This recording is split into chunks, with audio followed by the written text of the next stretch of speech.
Welcome everyone to Monaco, where we've got practice underway in the Ferrari 355 challenge, and it's absolutely electric out there today. Chris has set the benchmark already, but there's a tight midfield. Dylan, Joe, and Barnabas are all matching that pace, so we'll see who can find something extra in the final 10 minutes. 10 minutes to go and Chris is still the man to beat, but Dylan Wolf is right there matching his time. This grid is going to be incredibly tight. Rob's half a tenth back in the pits, probably working through a setup change, but the real story is how compressed the field is from P2 through P6.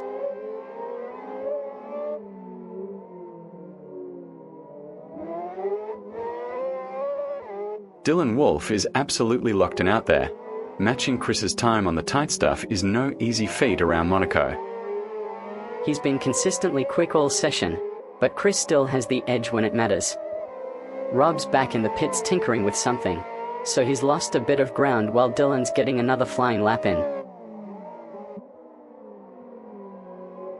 8 minutes left and we've got most of the field still pushing.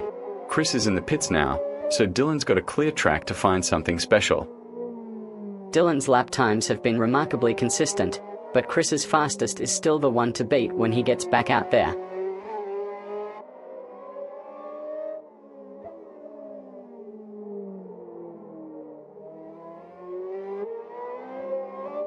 Stefan's back out there on the medium compound. That was a clean stop, 30 seconds flat. He's rejoining behind the main pack scramble, so he'll have some clear air to get another run together and find where his pace sits.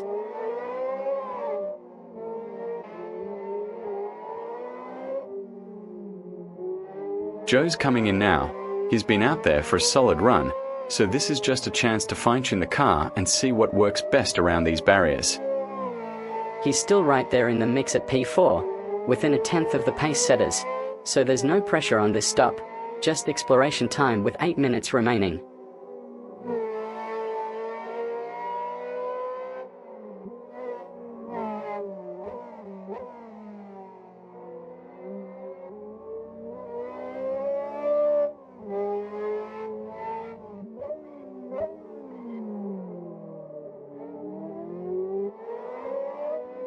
Jenkins 4749 ducks into the pits.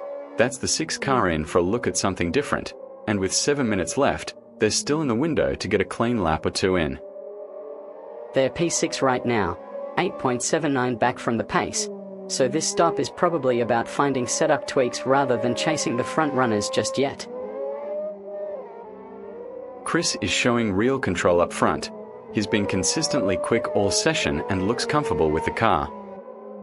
Dylan Wolf's only 2 tenths adrift, so there's genuine pace right there behind him if he can string a clean lap together. Rob's pushing hard out there but is still a fair chunk off the pace. This is where Monaco shows its teeth, doesn't it? One mistake and you're in the barrier. He's got 7 minutes to find those tenths, but Dylan Wolf's right on Chris's shoulder at the front, so the benchmark is already pretty high. Barry DA Pigeons back on track after that service stop. Fresh M tyres underneath. Straight back into the mix here at Monaco. Clean rejoin, and he's got 6 minutes to make use of that fresh rubber before the session ends.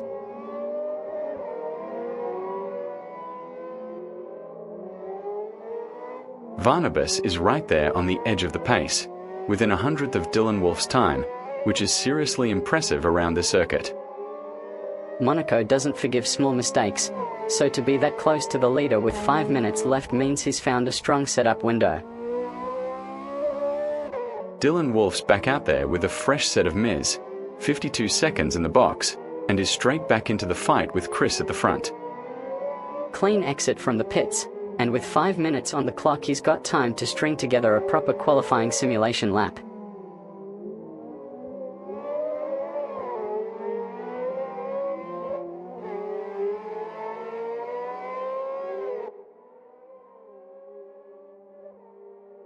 Quirt's heading into the pits now with 5 minutes to go. Bit of a gamble this late in the session, but that's practice for you.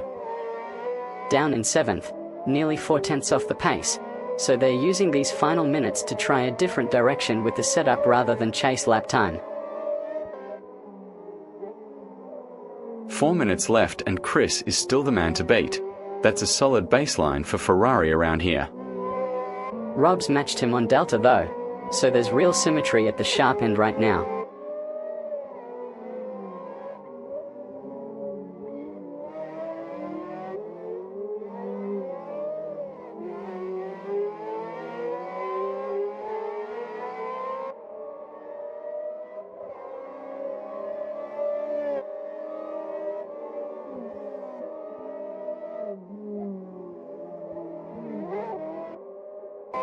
Monaco's a circuit where you can't hide, isn't it? Chris and Rob are clearly on it, but the gap to the rest tells you there's still plenty of work to do for most of the field. 3 minutes left and Joe's still in the box, so we'll likely see him emerge for one last push before the checkered flag.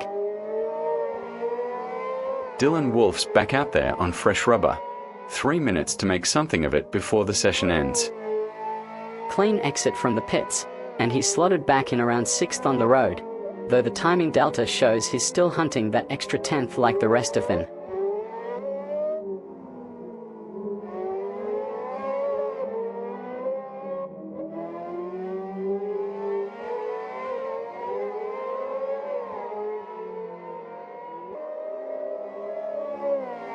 Rob's been incredibly consistent out there, matching Chris lap after lap, which is exactly what you want to see in practice.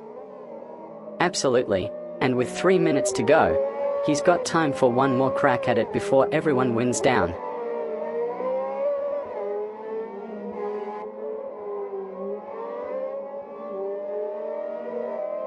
Barnabas is nearly 2.5 seconds down. That's a big ask to find in the remaining time, but you've got to admire the effort out there. The top three are genuinely separated by nothing, which tells you the setup window at Monaco is razor sharp right now. Joe's just come out of the box after that pit stop. 3 minutes left, so he's got one flying lap to show what he's got. Smart timing there. He's back in the mix with everyone else hunting that final 10th before the checkered flag.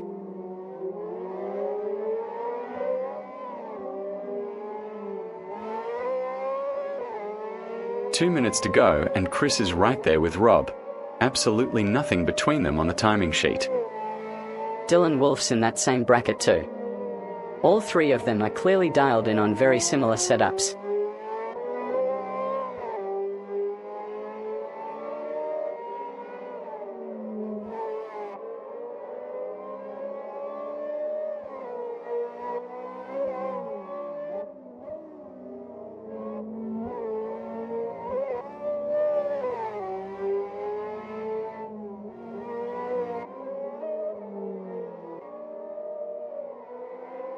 Rob's heading in with about a minute left. He's got the luxury of being quickest, so this is just fine-tuning before we wrap up. Exactly right. One final adjustment and he'll come back out for that last push, but honestly, he's already made his point on the timing sheet. Barnabas is in now with just over a minute left. Bit of late pit action from him, but is keen to get one more lap in before the flag. That's cutting it fine. He'll have maybe 45 seconds to get back out and nail a proper timed lap, if he's lucky. Dylan Wolf's in the pit box now with just under a minute on the clock. He's right in that fight at the sharp end with Rob and Chris.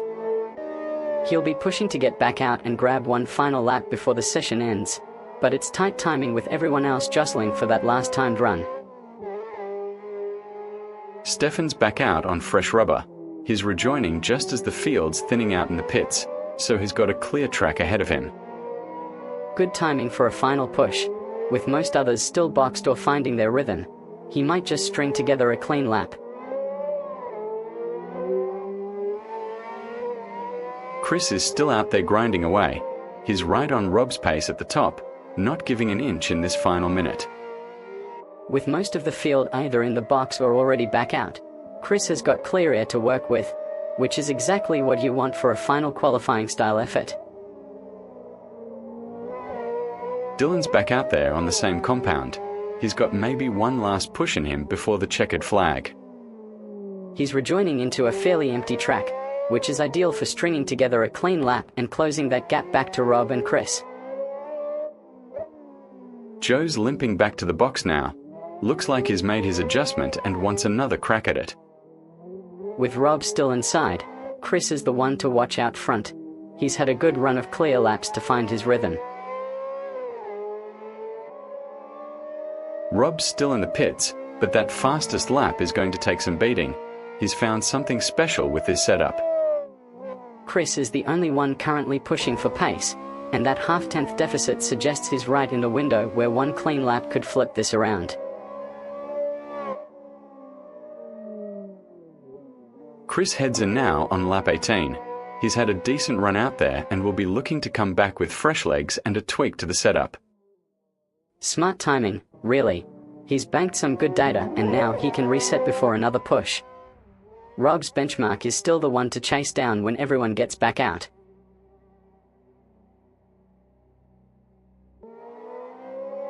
Dylan Wolf's coming in now, over 13 tenths down, so he'll be keen to find some time with a fresh setup. He's been out there long enough to gather good data. Question is whether the next run shows he can close that gap to the front runners.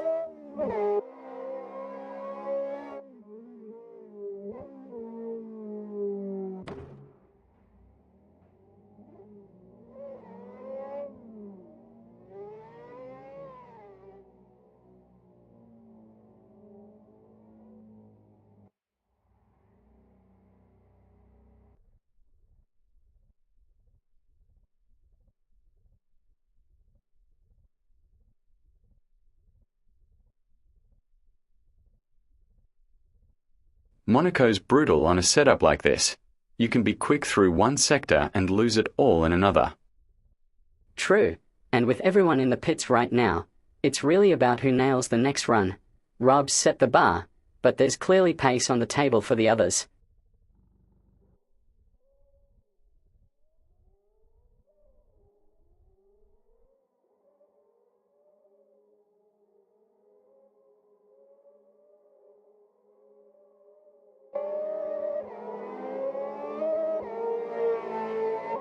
Everyone's in the box now, getting those setups adjusted. This is where the real work happens in practice. Exactly. Rob's got the pace reference, so the question for the rest is whether they can find a tenth or two when they head back out. Welcome back to Monaco, everyone. We are 9 minutes left in qualifying and the pace is absolutely fierce out here today. All 8 drivers are currently in the pits with fresh rubber, so the next run is going to determine everything. Rob's still the man to beat, but there's genuine opportunity in this window for someone to find that extra tenth or two. 9 minutes to go and this is absolutely do or die territory. Someone's going to find magic out there in the next few minutes. The field's incredibly tight. We've got 7 drivers all within a tenth of Rob's pace, so one clean lap could shuffle the whole grid around.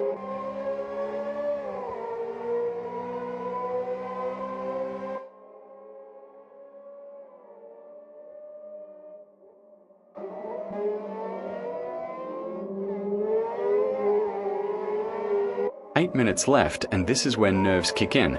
Martin, one little mistake on these barriers and you're done. Absolutely. Monaco doesn't forgive, and with the field this compressed, even half a tenth lost in turn 3 could cost someone pole.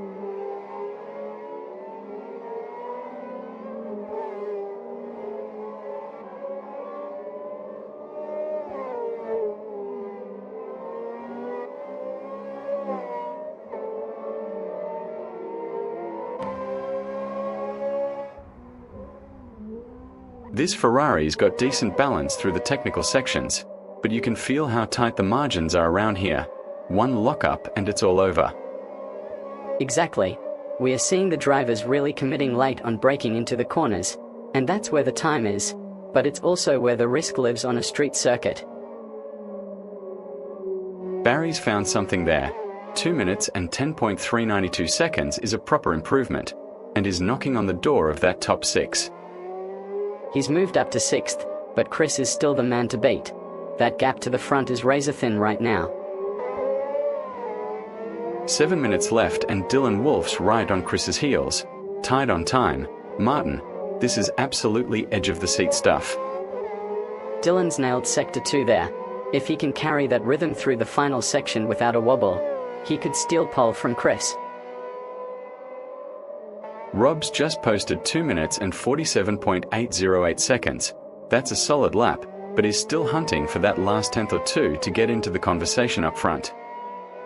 He's got time in hand though. With 6 minutes remaining, there's still a banker lap or two available if he wants another crack at it.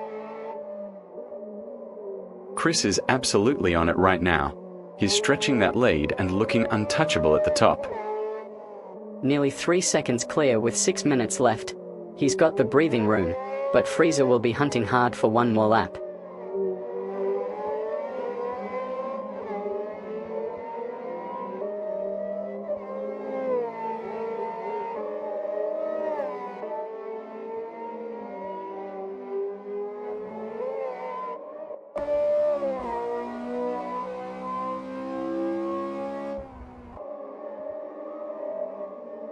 Freezer's pushing hard now. He's only 4/10 away from Chris's time, Martin, and there's still time on the clock. He's been consistent all session. If he can string together a clean lap without any lockups through the chicanes, he might just threaten for pole. Jane Ken's 47.49 comes back out of the pits with a fresh set and immediately posts 1 minute and 47.481 seconds. That's a proper lap, mate. Right in the fight now. He's locked onto the same delta as Freezer and Dylan Wolf, so there's definitely more pace available in this field. Jane Ken's 47.49 rejoins out of the pits and slots straight back into the fight. Look at that, he's right where the pace is happening. 5 minutes left and he's got fresh rubber. He'll be looking to capitalize on that service stop and pick off someone ahead before the checkered flag. Rob's hunting Chris down. He's only 500ths away now. Martin, this is proper qualifying drama at Monaco. Rob's been methodical all session. If he can nail the exit out of the final corner and carry that momentum through, he's got a real shot at the top.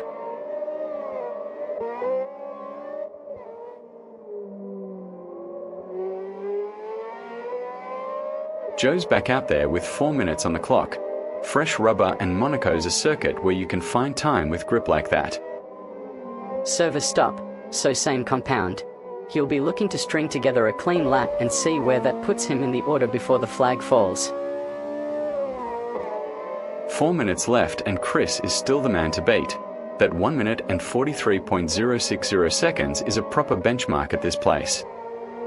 Rob's within touching distance at 0.37 back, but Monaco doesn't forgive mistakes. He needs a flawless lap and Chris will have to slip up. Barry's on a push lap and is just cracked into the 1:46s. That's a proper improvement for him. 1 minute and 46.436 seconds puts him right in that midfield scrap.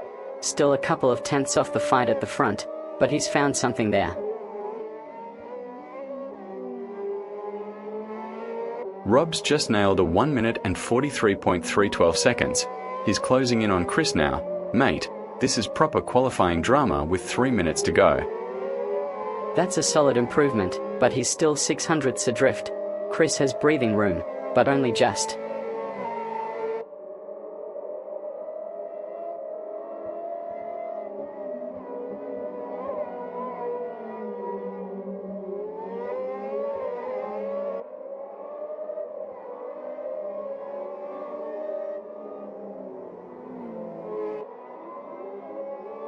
Fascinating race developing here, so much going on all around the circuit. A lot of variables still in play. We'll see how it unfolds over the remaining laps. J&Ken's 47.49 peels into the pit lane. Let's see how fast the crew can turn this around. Pit stop for J&KNS 47.49. Strategic moment, this could change their race. Freezer sets a personal best 1 minute and 45.849 seconds. Moving in the right direction. Freezer improves to 1 minute and 45.849 seconds. Still 2.789 seconds off the overall fastest. 2 minutes to go and Chris is still out front with that 1 minute and 48.126 seconds, but Rob's right there breathing down his neck, just 700ths away. Rob's been consistent all session, but Chris has the measure of him right now. The real story is how tight the midfield is. Varnabas, Barry Da Pigeon, and JNKNS 4749 are all within a tenth of Chris's pace. Rob's just come back out of the pits and he's on a flying lap. This could be the one that seals it. He's already fastest overall at 1 minute and 42.840 seconds, but with 2 minutes left, everyone's got one last chance to find that 10th. Wait, Stefan's improved to 1 minute and 47.188 seconds. That's a solid lap, but is still chasing hard on this final minute. He's over a second down on Rob's pace at the moment, so unless there's a dramatic improvement from the top runners, that's a session best for him, but not enough for the sharp end. 1 minute left and the pressure's really on now. Rob's the man to beat in the pits, but Chris is still pushing hard out there on track. Chris needs to find something special in this final lap because Rob's 1 minute and 42.840 seconds is looking awfully quick right now. That's the benchmark everyone's chasing. Monaco's always brutal in qualifying. One lockup, one tiny mistake, and your lap's done. Exactly.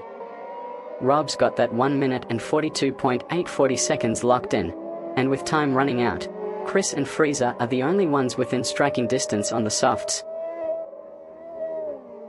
And Wiley's got a new personal best, 1 minute and 48.076 seconds. That's a decent improvement, but Rob's still the one setting the pace from the pits. Wiley's knocking on the door, but he's nearly 6/10ths back from Rob's benchmark. With seconds ticking away, he'd need a flawless final lap to threaten the top spots. Luke's coming in now with time nearly up. He's going to need to make every second count on that final push. He's P7 at the moment, over 6/10ths adrift, so this is a straight race against the clock to find time on his next lap. Stefan's found something on that flying lap. 1 minute and 45.819 seconds is a solid improvement, but is still chasing the front runners with barely any time left. He's now P5, but the gap to Chris and Joe up front is negligible. This could shuffle the grid significantly if anyone ahead makes a mistake on their final run. Stefan's pitted with moments to spare. He's got one final lap to make his mark before the checkered flag comes out. Fresh rubber for that last push, but look at the board. He's already P5 and only 7/10ths behind Joe. The question is whether he can find another 10th or 2 on this run. Varnabas has just clocked 1 minute and 44.592 seconds. That's a proper improvement and is right on the heels of the battle up front now. He's closed the gap to Joe considerably, though Chris and Rob are still setting the pace in the pit lane. Varnabas is the first to really trouble that top 2 from down the order. Quirt's nipped in with a 1 minute and 46.282 seconds. That's a personal best for him, but is still chasing hard down the order. Nearly 2 seconds down on Chris's pace, so there's work to do, but at least he's moved the needle in the closing stages. Hold on, Barry Da Pigeon's coming into the pits on lap 6. That's a bold call this late in the session. With the checkered flag effectively out, he's burning a lap just to get fresh rubber down, but he won't have time for another flying lap at this rate.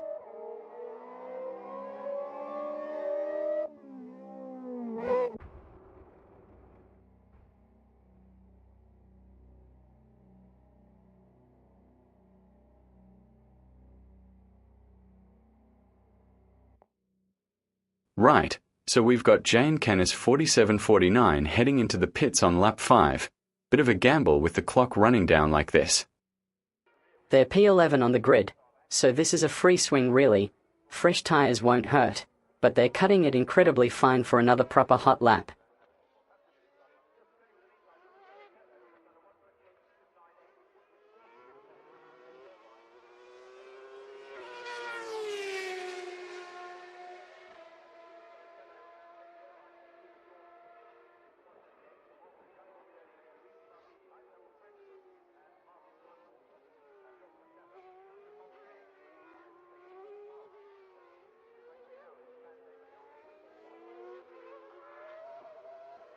Welcome back to Monaco, everyone. We've got just 2 minutes left in practice and it's absolutely tight at the sharp end here. 4 cars covered by nothing on the timing sheet, which means there's genuine performance to play for in qualifying. Stefan's leading it, but these gaps are purely statistical.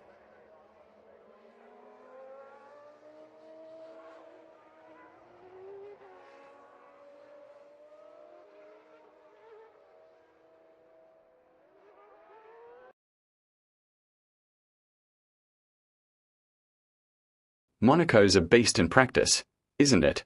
1/10 wrong and you're eating barriers. This Ferrari feels planted though. Everyone's found decent pace, and Rob's still out there searching for more on track while the rest are regrouping in the pits.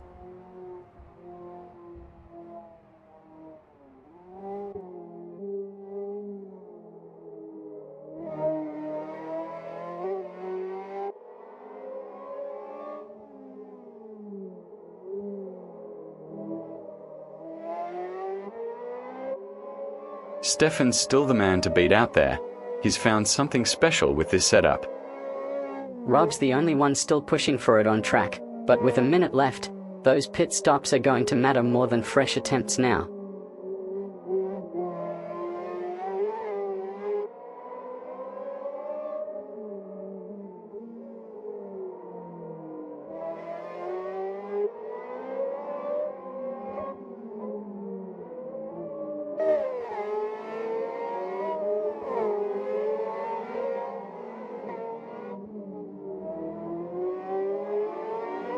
You know, at Monaco, sometimes it's not about finding that extra 10th. It's just about keeping it clean and tidy through those quick sections. Exactly, and everyone here seems to have nailed the basics. It's why you're seeing such compressed timing across the field.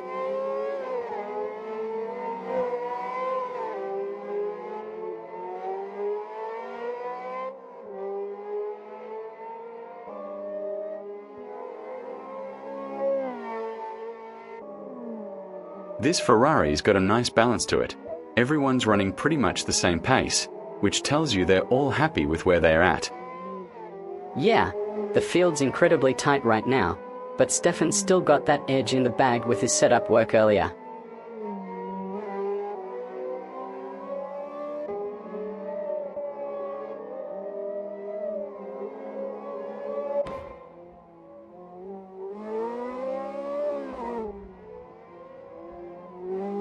Well, Dylan's just put down a marker, 2 minutes and 44.386 seconds, and is on top of the timing sheets now.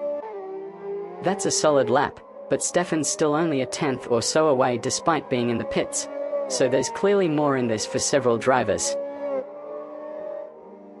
Barnabas is really putting in the work now. That's a solid improvement and is closing right in on Dylan's pace. He's found another gear, hasn't he? That 2 minutes and 59.479 seconds puts him within striking distance of the top of the order.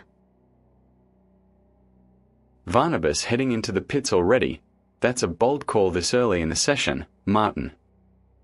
Early pit stop in practice usually means he's either swapping compounds or fundamentally changing the setup, so we'll see what emerges when he comes back out. Josiah's heading into the pits now. Early stop, but is still firmly in the mix up there in third. He's only 11 seconds down on Dylan's pace, so whatever he's trying in the garage, he's got the performance to make it count when he comes back out. Dylan's boxed it in. He's done what he needed to do out there, set that benchmark, and now he's letting the others come to him. Smart timing really. 1 lap is plenty to establish where the car's at on this track, and now he can work through changes methodically without the clock pressure. Jane Kent's 47.49's back out there on fresh rubber. 24 seconds in the garage, so a quick service stop to keep the momentum going. He's rejoining on the same compound, which suggests he's happy with the M-tire balance and just needed a fresh set to continue development.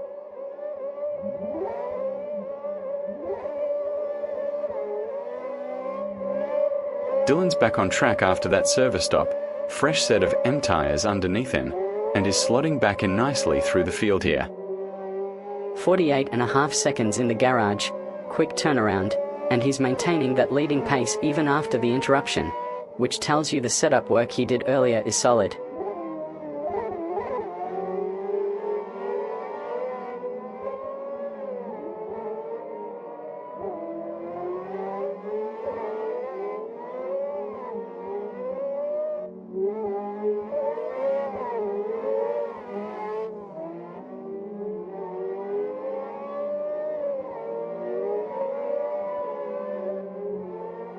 Monaco's a funny beast, isn't it?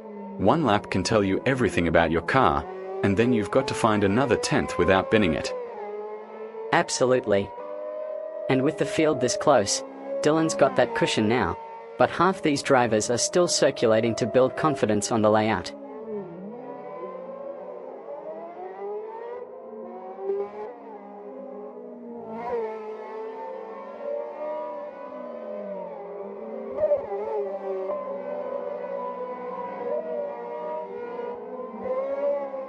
It's getting tighter out there.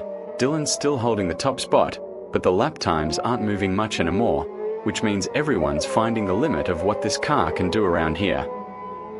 That's the nature of Monaco in practice. You've either got confidence or you haven't, and most of the field looks fairly settled now.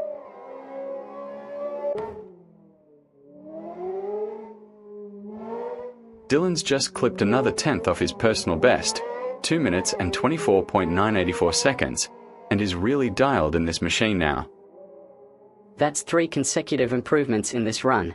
He's clearly found a setup window that suits his driving style, and the consistency suggests there's more to come if he keeps pushing.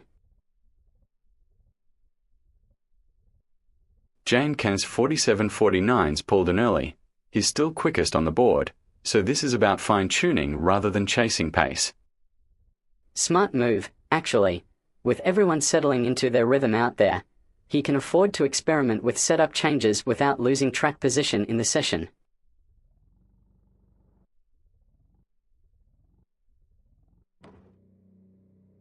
Two minutes left and Jane Kent's 47.49 still leads the way. That's a seriously quick lap from him earlier in the session. Dylan's right on his heels though. That plus 43.99s gap is misleading when you're talking about Monaco. These cars are probably separated by tenths in real time around the circuit. Welcome back to Season 60, Round 8 here at the legendary streets of Monaco. And folks, we've got a fantastic grid lined up for this 13-lap battle with some serious title implications on the line. Chris leads the championship by 14 points over Wally himself, who's on the grid today.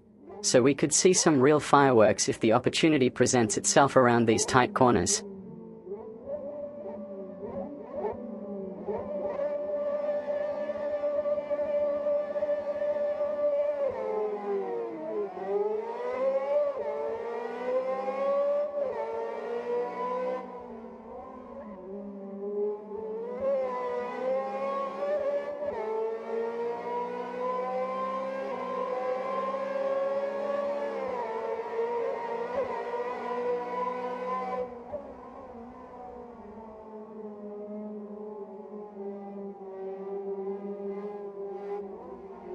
And we are racing. The field accelerates away, chaos into the first corner, everyone looking for position. A lot of movement in those first few seconds. We'll sort out who's where as they come through.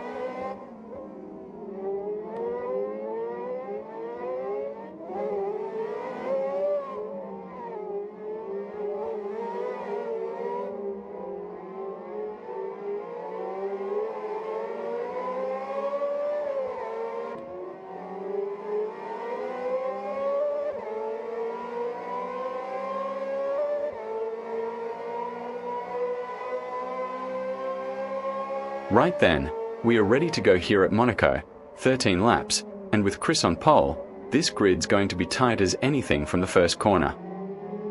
Absolutely. The spread from P2 to P9 is nothing on a circuit like this, so strategy and racecraft are going to matter just as much as raw pace over the next hour.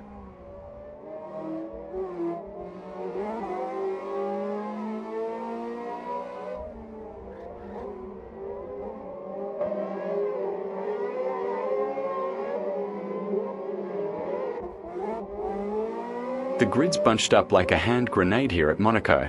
One mistake in the opening lap and you're in the barriers. Exactly. Chris has pole, but Rob's right there alongside him, and neither of them can afford to be aggressive into that first sequence without gifting the position to someone behind. Joe's found another 10th already, 1 minute and 52.086 seconds. That's a cracking lap through the first sector. He's hunting down Barnabas now. He's on mediums and clearly has the tyre temperature up. The gap to third is under 3.5 seconds, so he's definitely in the fight for positions here. Chris is holding that lead nicely on the opening lap, but Rob's staying right with him. This is exactly what we feared. No room for error out there. Rob's within a 10th through the technical section. If Chris puts a wheel wrong on any corner, that's an invitation Rob will absolutely take.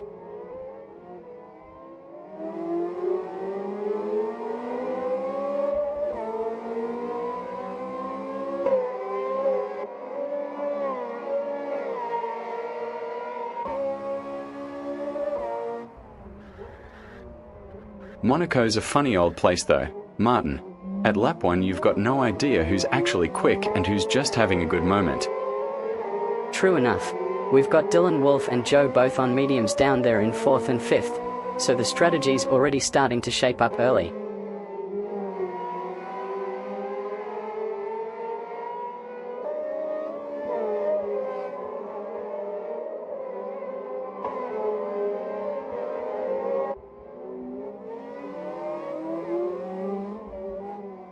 Rob's right on Chris's gearbox, 0.2 of a second. That's knife-edge racing at the Principality. He's been glued there since the start. One small mistake and Rob capitalizes, but Chris is driving a tight line through the middle sector. Wesley's just clocked a 1 minute and 48.555 seconds from the pits. That's a proper statement of intent. Martin, he's finding time on his outlap. He's only just getting up to temperature, but that's encouraging for whoever's running his strategy. He'll have more in the tank once he's on a push cycle.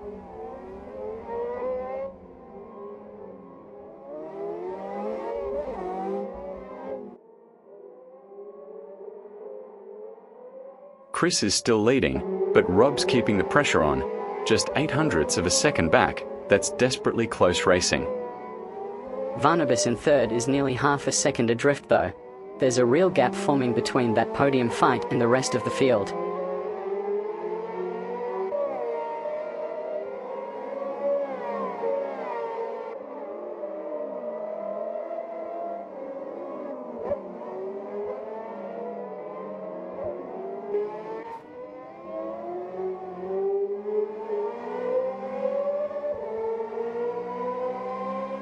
Monaco at this pace, it's relentless, mate. 2 laps in and Chris is still nailing it, but Rob hasn't given him a centimetre of breathing room. The gap to Barnabas is telling though. That 0.8 between second and third suggests Rob's got something special going through the technical stuff, but he's not quite in touch with Chris's overall rhythm.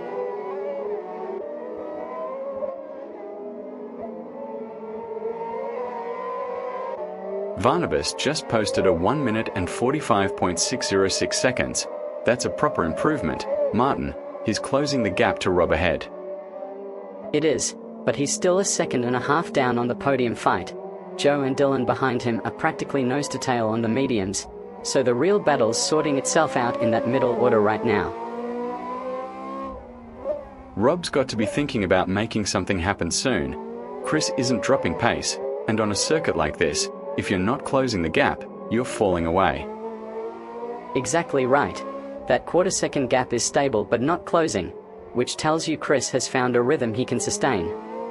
Rob's at his limit without pushing into the barriers.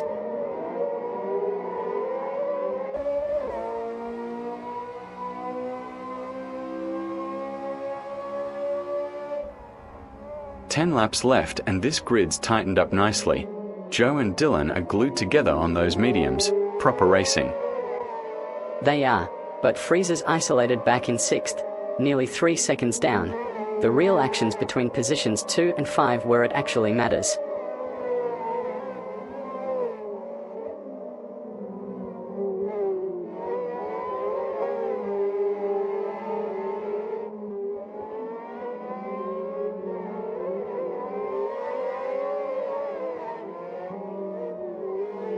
You know, Martin, this is where Monaco shows its teeth. One mistake and you're in the wall, so everyone's driving on the absolute edge but not over it. That's the paradox of this place. The margins are so thin that the best racers look almost cautious, but they're doing the opposite. It's precision at the limit, not aggression. Barnabas is hunting now. That personal best shows he's found another tenth or two, and is only 3/10 behind Joe and Dylan. He's closing on the lead group, but the top 5 are still within a second of each other. One lock-up or a missed apex and the whole order reshuffles. Chris and Rob are absolutely locked together at the front. We are 4 laps in and there's nothing between them on the display. That gap to Dylan in third is the real story though. Half a second back and he's vulnerable if either of those two slip up. But he's got Joe right there breathing down his neck too.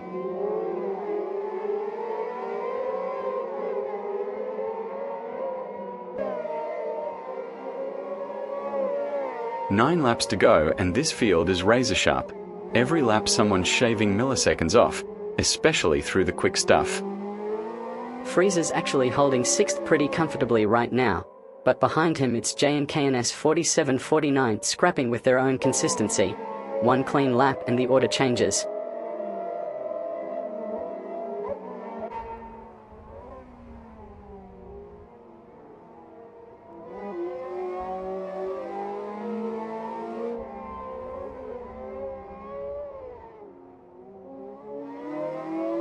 Monaco's a cruel mistress though.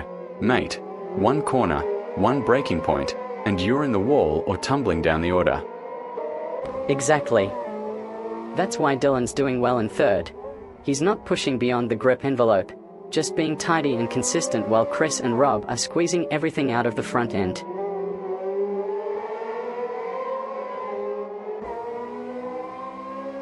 Freezer's just posted a 1 minute and 46.908 seconds. That's a personal best and they're knocking on the door of the top 5 now. 3/10 to Joe ahead, and if Freezer can string together another lap like that, we could see movement in the midfield before the checkered flag.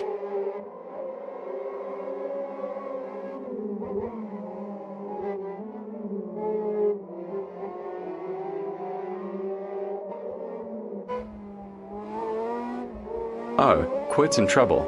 14 seconds down the road after that drive-through penalty, and they've gone from 8th to watching the field disappear.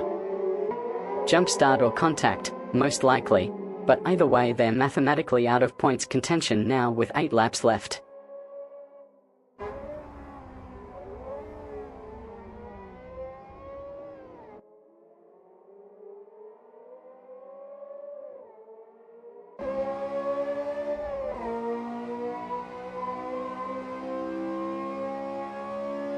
Rob's closing in on Chris now, just 3/10 between them with 8 laps still to play for. He's been patient, but Monaco punishes mistakes more than it rewards aggression, so Chris isn't about to hand it over easily.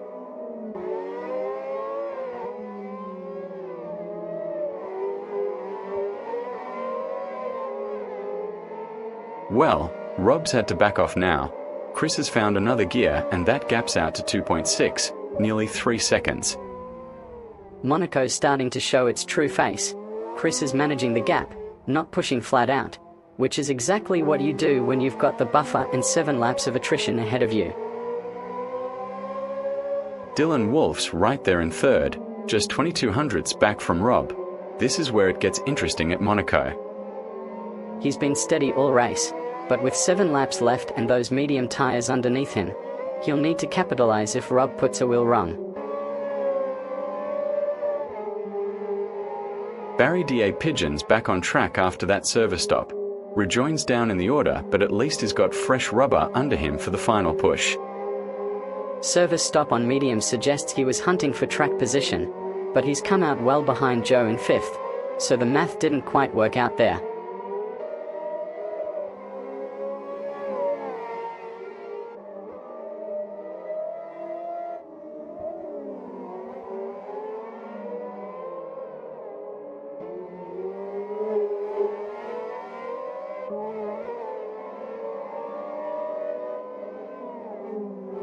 Chris is absolutely milking the circuit. He knows where the walls are and where they aren't, and is not giving Rob an inch to work with. 7 laps is an eternity at Monaco though. One small mistake and that lead evaporates. So he's got to stay sharp even with that cushion.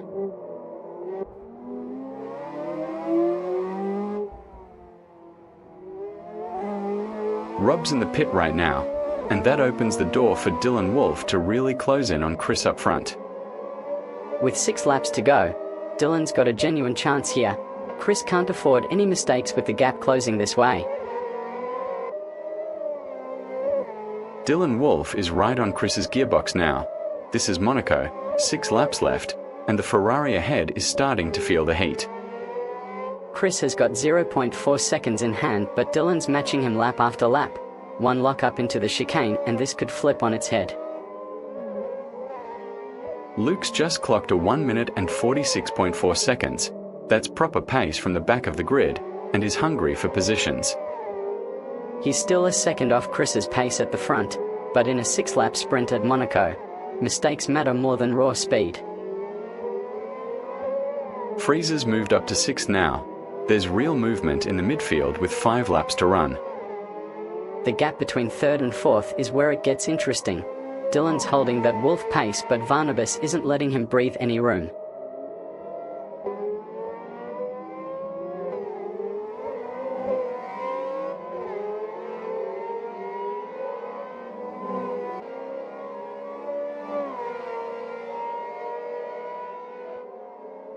Six laps left and it's still anyone's game out there. Rob's right on Chris's tail, and Dylan's shadowboxing with Varnabas behind him. What's interesting is how tight this middle order is. Dylan's got Joe breathing down his neck on those M tyres, so he can't afford a single mistake.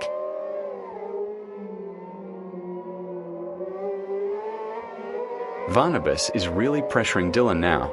This is proper Monaco racing, inches from the wall and nowhere to hide. Dylan's on M compound and he's holding firm, but Joe's right there in 5th smelling blood with the same rubber underneath him.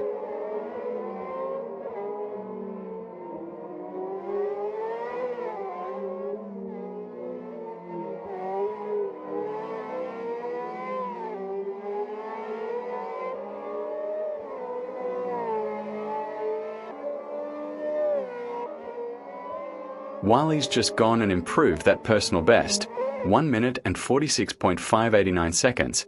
He's clawing his way back into this fight with Luke right on his coattails. That's the sort of pace you need in the closing stages, but he's still got work to do. 5 laps remaining and he's got the entire midfield to navigate. Rob's closing in on Chris lap by lap.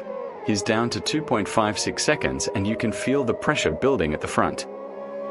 Joe's the one I'm watching though. He's got Dylan covered on the same M tyres, and with 5 laps left, that's a real threat to 3rd place.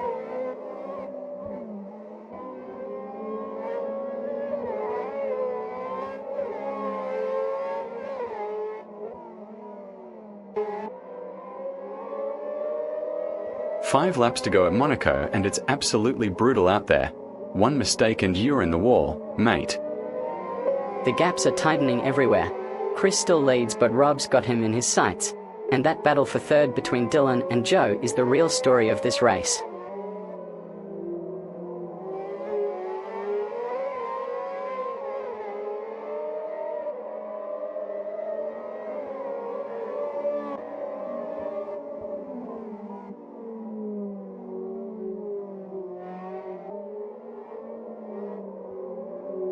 Four laps at Monaco is an absolute knife edge. Chris is still hanging on up front, but Rob's got the bit between his teeth and is not letting go. The real tension is behind them though. Dylan, Varnabas, and Joe are all within a 1/10 of each other, and on this track one lockup is a retirement. Luke's just set a new personal best, 1 minute and 45.532 seconds. He's getting more confident back there, pushing hard in that midfield train. He's still got Wally and Freezer right on his gearbox though. There's no room for error in that group, and with 4 laps left, someone's going to crack under the pressure.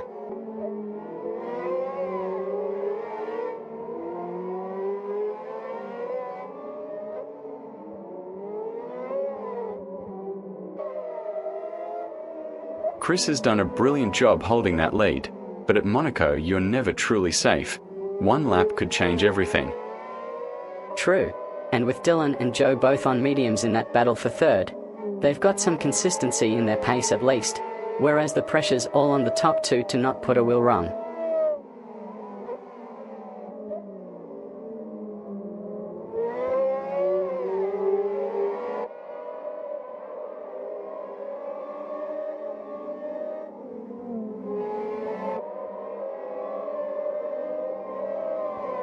You know, this circuit never lets you breathe. Chris is doing everything right up there, but Monaco has a way of humbling you when you least expect it. Absolutely, and with Rob only 1.38 seconds back, if Chris makes even the smallest error in the next 4 laps, Rob's got the pace to capitalize on it.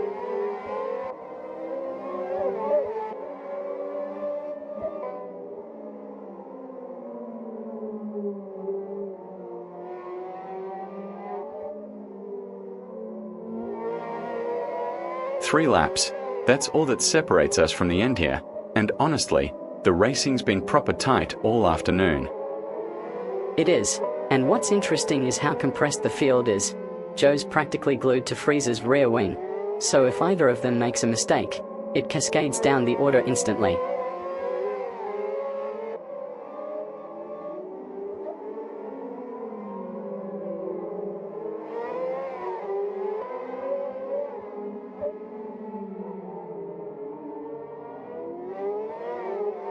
Rob's closing in on Chris now. That gap's come down to under a second, mate. This is where it gets nervous. He is, but Chris has been flawless through the technical sections. Rob needs a genuine mistake to capitalize, and frankly, there isn't much margin for error at Monaco anyway.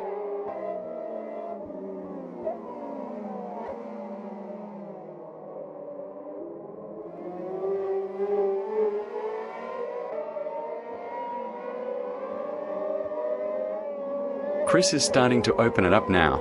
That gap's stretching to over a second, and Rob's having to manage the car through those tight sequences. Rob's still got the pace underneath him, but Chris has found a rhythm. At Monaco, that consistency is worth its weight in gold with 2 laps left. 2 laps to go and Chris is still holding it together at the front. That's pure Monaco craft right there. Rob's dropped back to nearly half a second now. The gap's working against him with so few laps remaining, and frankly, the momentum's with Chris.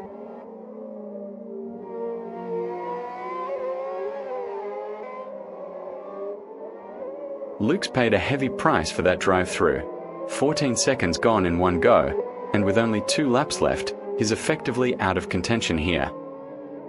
Whatever he did to earn it, that penalty has ended any realistic fight. He's now a lap down on the leaders in terms of time recovery, and the math just doesn't work at Monaco. Dylan Wolf's keeping the pressure on Rob. He's only 0.23 seconds behind now, and if he can nail one of these corners, he might have a real go at second place. Wolf's on medium tires, same as Joe behind him, so there's no advantage there, but his lines through the technical section have been sharper than Rob's lately.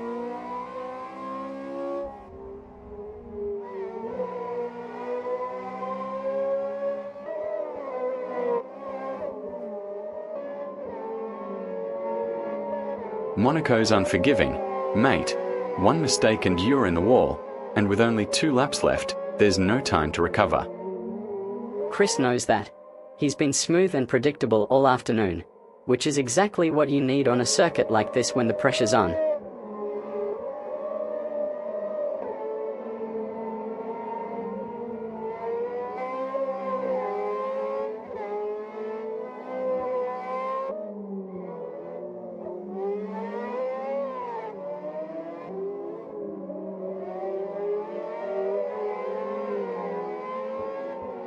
One lap left and it's all about who keeps their head.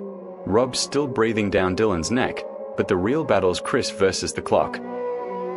Barnabas and Joe are glued together back there, separated by nothing. One of them could be in the points if the front runners trip up. Last lap at Monaco. Chris has got the field covered, but Rob's still hunting Dylan hard for that second spot. Dylan's holding firm though. His consistency through the technical sections is keeping Rob at bay, even if the gap's razor thin.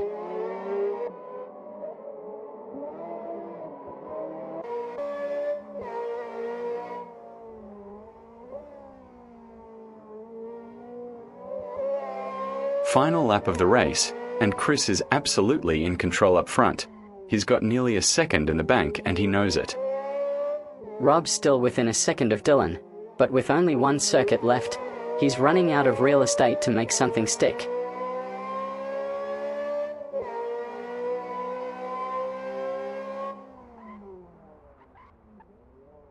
And it's over. Chris crosses the line first. The winner at Monaco 2020. Chris wins it. 13 laps of racing concludes. Deserved result. And that's it. Chris takes the win at Monaco. Absolutely dominant from start to finish. What a drive.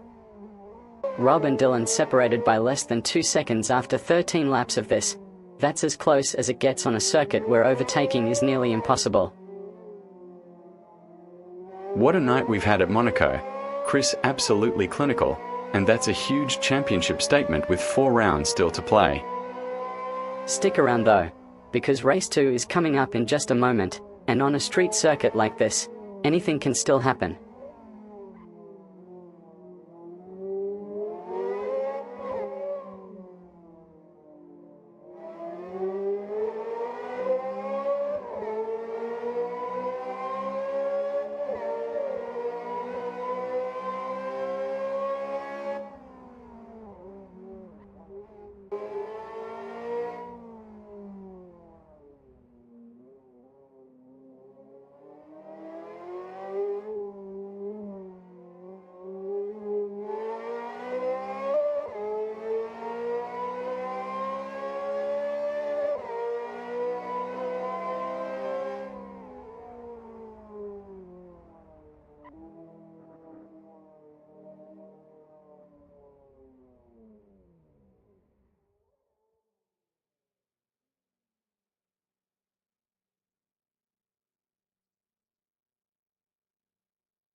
Welcome back to Monaco, everyone. We are into the final 2 minutes of practice here at the legendary street circuit, and Stefan's been putting in some seriously impressive work in that Ferrari. Just one car on track, but what we are seeing is a driver methodically working through the setup window, every lap telling him something different about how this machine behaves through the tunnel and down the croisette.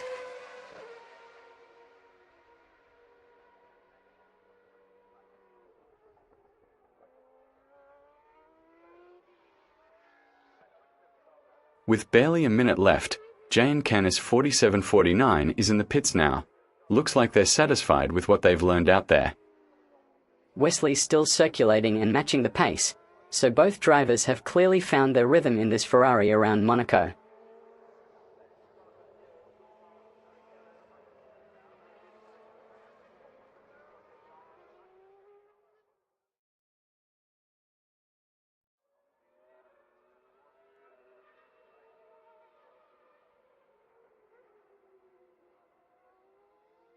Three minutes left and everyone's tucked up in the garage now. This is the calm before the storm. Really, time to digest what the car's been telling them. Monaco in a Ferrari always comes down to precision and confidence, and I think we've seen a fair spread of pace across the field today. Nothing decisive yet.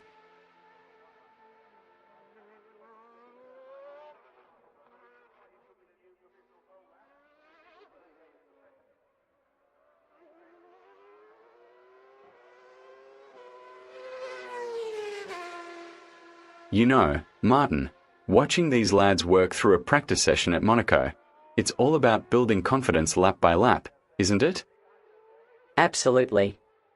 3 minutes left and they're all in the garage now, which tells you they've got what they need from the car for now.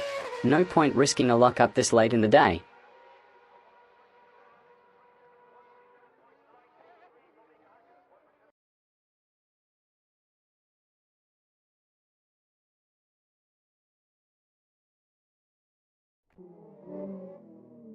Two minutes to go and Stefan's still out there finding more from the car.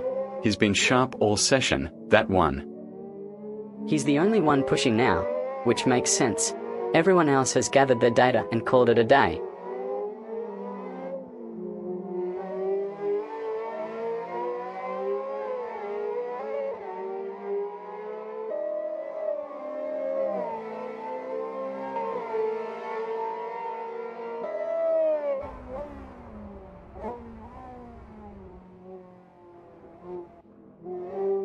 Stefan's still milking those last few moments.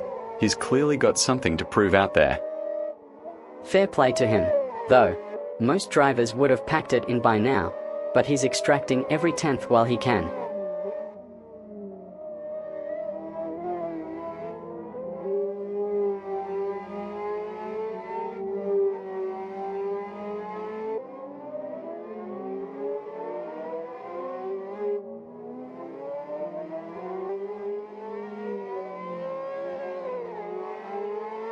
One minute left and it's gone quiet out there.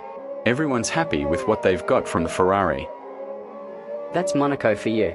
It's such a precise circuit that once you've nailed the line, there's not much more to find without risking a barrier tap.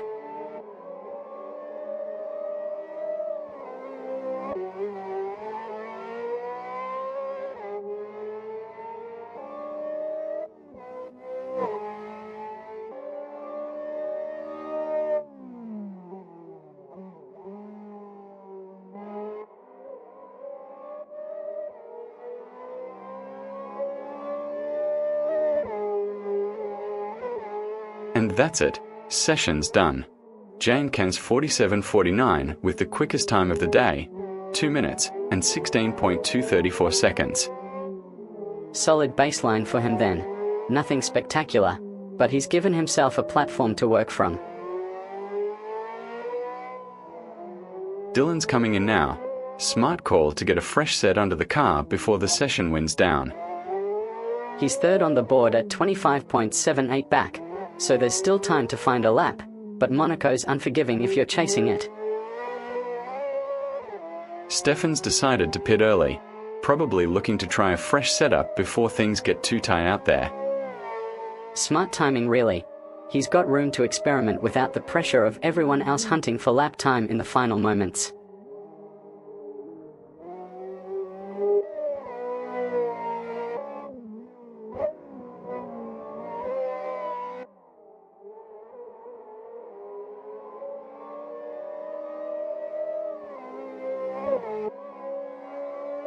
Dylan's back out, fresh rubber underneath him. Let's see if he can string together a clean lap and climb back up the order here. He's rejoining in clean air at least, which is the one advantage of a mid-session stop. no traffic to negotiate immediately.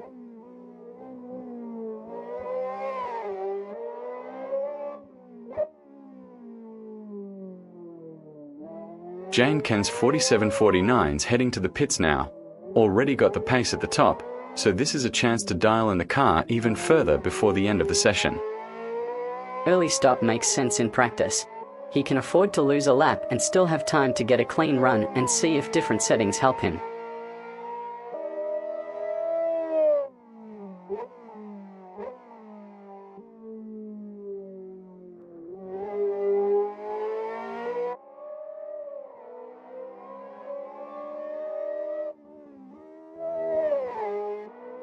Monaco's showing its teeth today.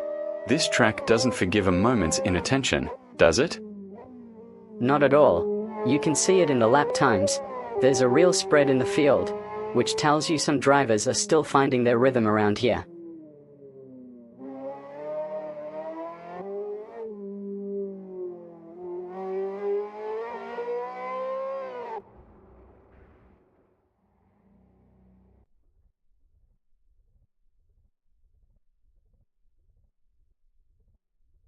Everyone's in the pits at the moment, bit of a lull, gives them a chance to regroup and try something different with the car setup. It's the smart approach in practice. J&KK's 47.49's still got that pace advantage, but there's a lot of work being done right now to see if the rest can close that gap.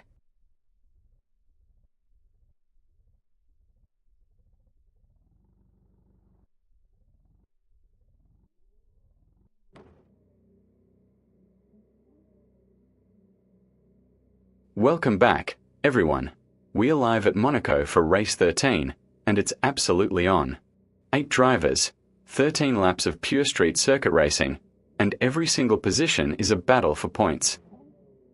The field's tightly bunched on the grid here, and with no margin for error at this track, we could see contact before we even hit lap 2. That's the Monaco special right there.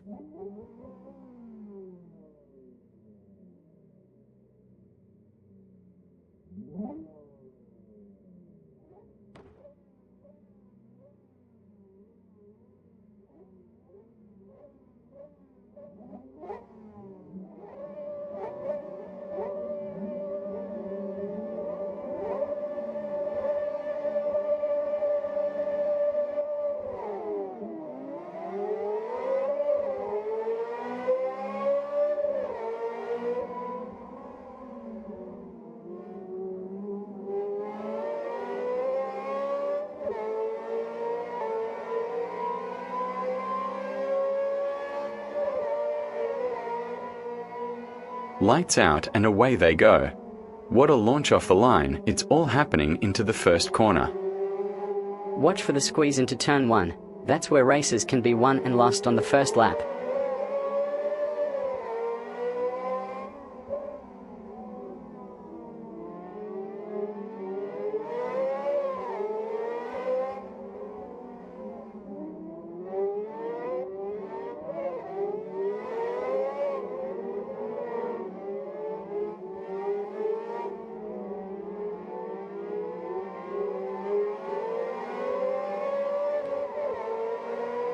We are rolling here at Monaco. Wally in second, and look at that gap to Joe in third. It's absolutely razor thin right now. The car's behaving itself through the technical sections, but you can feel how much throttle control matters on these narrow streets. One mistake and you're in the barrier.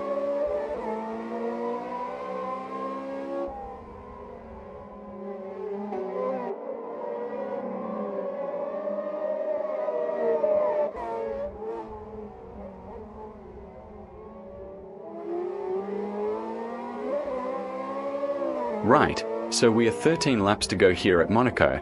This is where the Real racing happens, mate. Exactly. Wally's leading, but Joe's right there breathing down his neck in second. And honestly, the whole field is close enough that strategy and nerve are going to matter more than pure pace. Joe's absolutely glued to the back of me here. He's not giving an inch, and I can feel him testing every corner. The gap's static at the moment, but Joe's on mediums, so he might have a pace advantage later in the stint if Wally's on a harder compound. Frieza's closing in on Joe now. Look at the gap tumbling down the order. Mate, this is proper racing. 3/10 in 4 laps.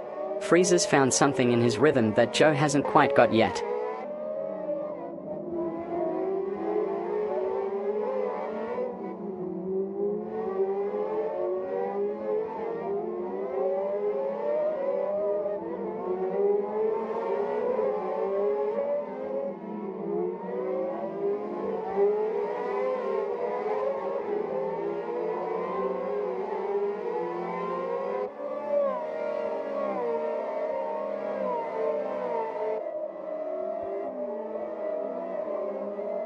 Chris up in third is looking sharp through the technical section. He's only half a second behind Wally now, which is proper close for Monaco. The gap's tightening because Chris is managing his pace well, but Wally's still got the racing line locked in where it matters most.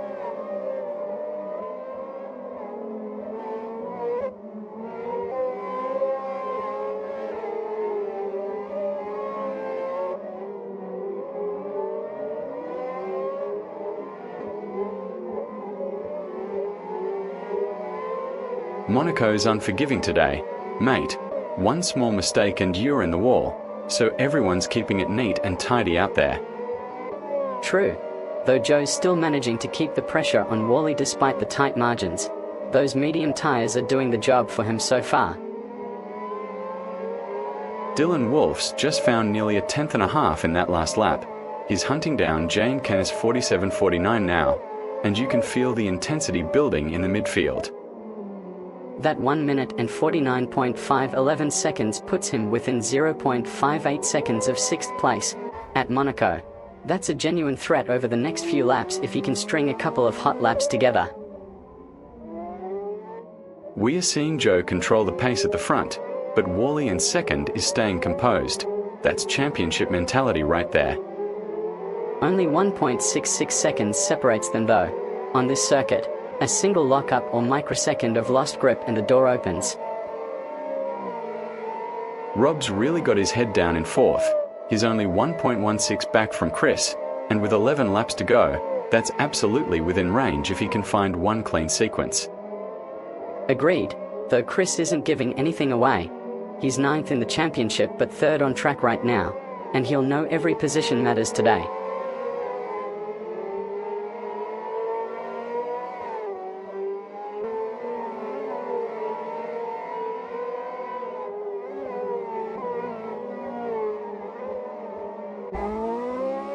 You know, the Ferrari's feeling sharp through the tighter sections.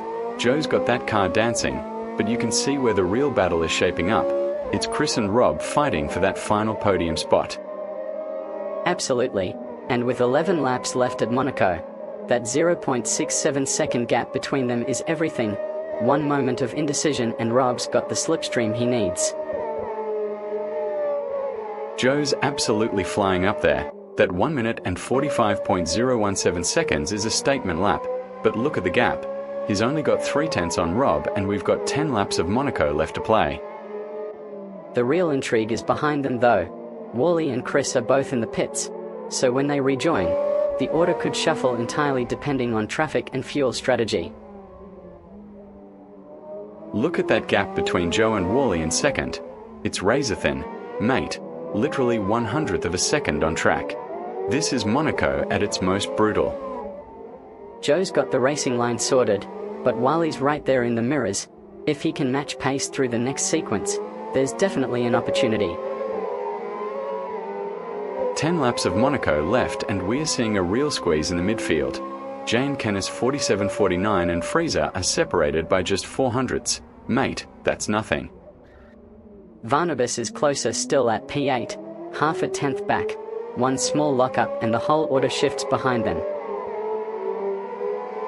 Chris is struggling to find an answer to Joe's pace right now. That's nearly 1.5 seconds and growing, which is a massive statement on this circuit. Joe's consistency through the technical sections is the key difference. Chris is pushing but making small errors where Joe isn't.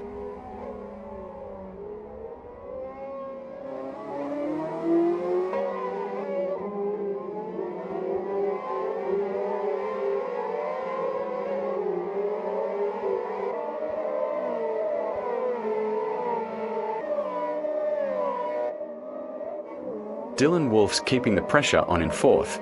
He's only 6/10 behind Wally now, mate, and on a track like this that's a genuine threat.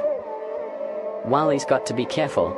He's managing a bigger gap to Chris ahead, but Dylan's got fresher legs and he's hunting.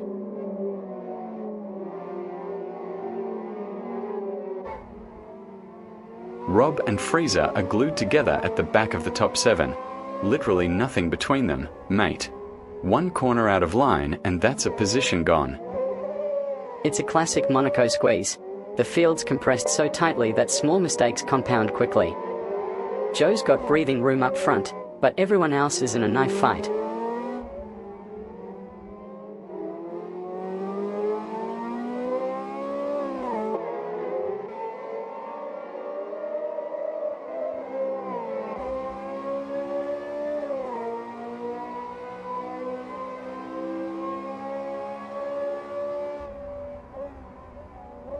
This is proper chess at Monaco. Martin, everyone's reading each other, waiting for someone to crack under the pressure. Absolutely. 9 laps left and the gaps are tight enough that one lockup could shuffle the entire midfield. Joe's the only one who looks comfortable out there.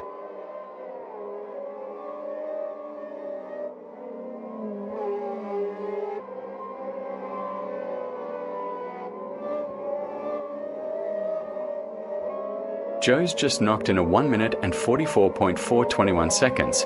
That's a personal best, mate. He's really dialing it in up front. Chris isn't following that pace though. There's clear daylight opening now at the top. Joe's got the measure of this track today.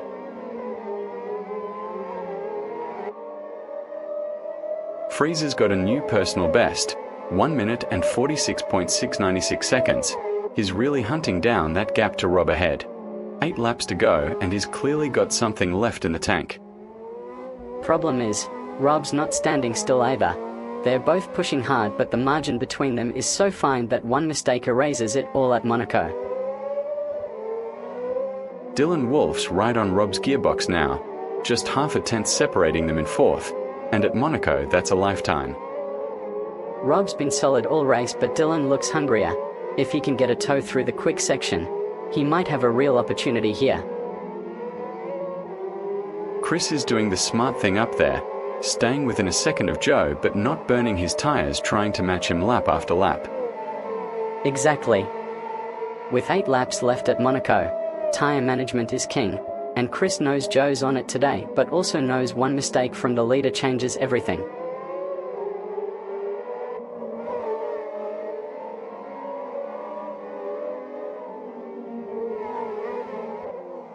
Chris is right there though, under a second back from Joe and looking composed. He's not panicking. He knows there's half the race still to play. Exactly right. Joe's gap is shrinking if you squint at it, but more importantly, Chris has the pace and the discipline to be a real threat if Joe puts a wheel wrong.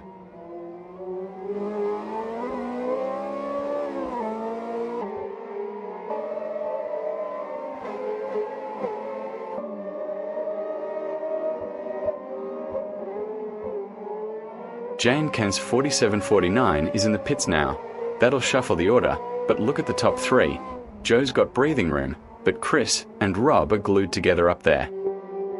Rob's sitting right on Chris's tail with Dylan sniffing around fourth. One lockup from any of them and the whole grid tightens up again. 7 laps to go at Monaco and this thing is wide open. Rob's only half a tenth behind Chris, and Dylan Wolf's breathing down both their necks in fourth. The pressure's building in the midfield.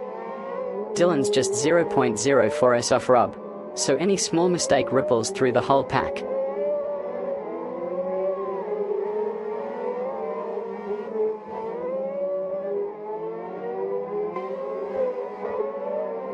Joe's still got a gap but it's not growing. Chris is closing the door lap after lap, and at Monaco that's all you need to apply the pressure. Chris is 1.96 seconds down with 7 to go, which is work, but Joe's not pulling away anymore. That's the headline here.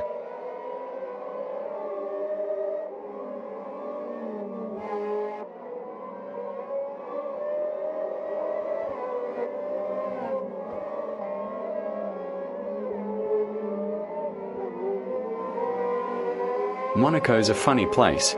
One lap you feel like you've got it, the next you're wondering if you've lost it. True. Joe's managing the gap nicely, but you can see Chris isn't giving up. He's hunting, and at this circuit hunting often turns into finding. Rob and Dylan are absolutely glued together. This is where Monaco bites you. One tiny lockup and you're in the wall. Dylan's 0.02s back, so he's got a genuine toe into the next sequence. If Rob breaks even a meter early, this gets interesting. Dylan's got those medium tyres working beautifully. He's right in Rob's mirrors now. And at Monaco, that's a territory where mistakes happen. Rob's defending well, but he knows Dylan's there. The pressure's building and he's got 6 laps to keep this clean.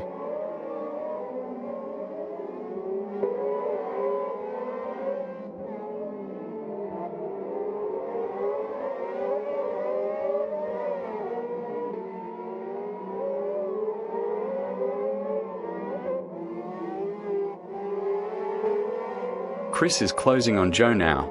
Look at that pace. He's really wound it up over the last couple of laps. 0.28s is shrinking, and Joe needs to find a rhythm that keeps him out of trouble. One mistake at Monaco and Chris is through.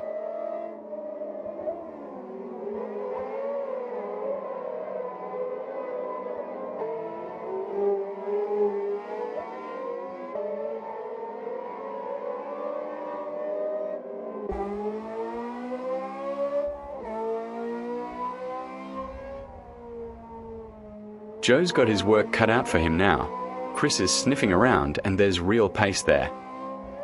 Monaco at this stage is all about not overdriving. Joe's lead is evaporating and he knows one lockup hands it to Chris on a plate. 5 laps to go and this is getting properly tight at the front. Joe's margin is down to nothing now. Chris has closed that gap from 0.28s to 0.05s in just a handful of laps. Joe's tire window might be closing faster than he'd like.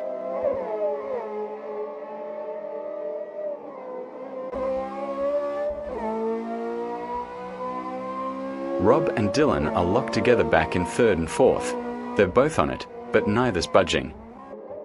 That's the problem at Monaco with 5 laps left. There's nowhere to pass.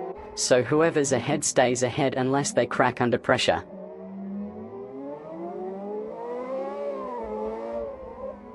This is where it matters now.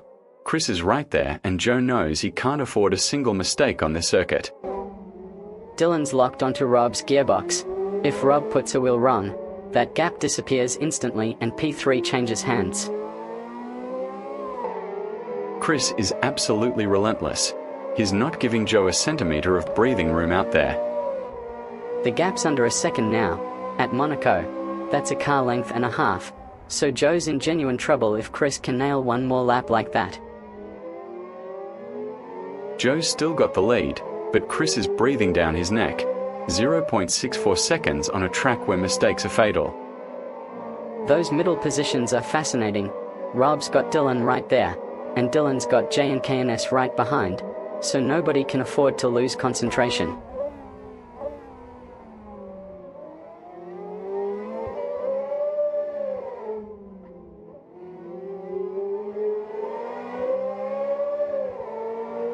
Dylan just clocked a 1 minute and 44.187 seconds.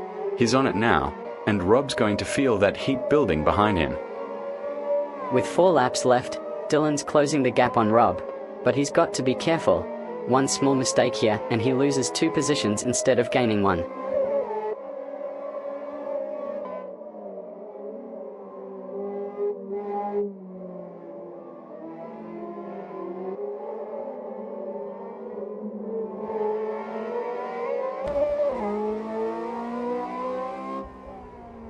Chris is right on Joe's gearbox now. We're down to 0.78 seconds with 4 laps left. And at Monaco, that is absolutely on the knife edge. Joe's on mediums, same as Dylan behind him. So compound-wise there's no advantage being swapped around. It's pure pace and precision from here. Stefan's back out there on the mediums. That service stop puts them down the order, but 6 laps is still plenty of time to make a move in this field. They've come out P8 behind Freezer, so that pit window cost them position. They'll need to find some pace quickly if they want to climb back up the order. 4 laps to go and we've got a real scrap on our hands. Chris is absolutely hunting Joe down, gaps under half a second now. Rob's got Dylan breathing down his neck too. The pressure's mounting all the way down the order, and at Monaco one lockup changes everything. 3 laps left and it's getting tighter at the front. Joe's lead is down to 1500ths, and Chris is absolutely suffocating him out there. Rob's got Dylan less than a tenth back and forth, so we've got a genuine three-way pressure cooker in the top 4 positions. We are into the final stretch now at Monaco, and this is where champions are made. Joe's defending like his life depends on it up front. The gap to Chris is hovering around 2/10. He's not close enough to pounce yet, but Joe can't afford a single mistake with pressure like this.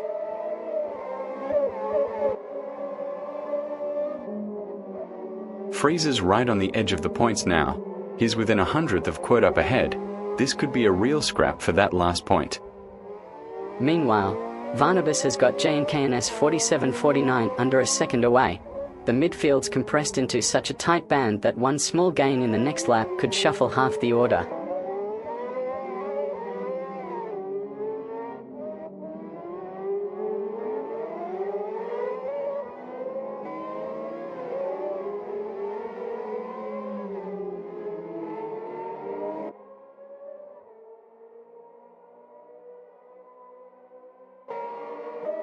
Joe's struggling to match Chris's pace through the technical sections.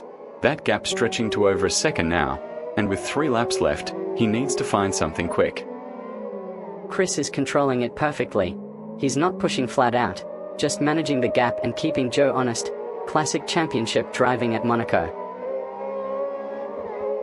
Rob's holding third and he's got some breathing room now, but Dylan Wolf is only a second and change back. This could tighten up real quick in the final laps. With 5 to run, the soft tyre runners are still managing, but Chris up front is just cruising now. He's got the measure of this race. 2 laps to go and Chris is just controlling this masterfully. Joe's still second, but that gap's stable now. He's not getting any closer.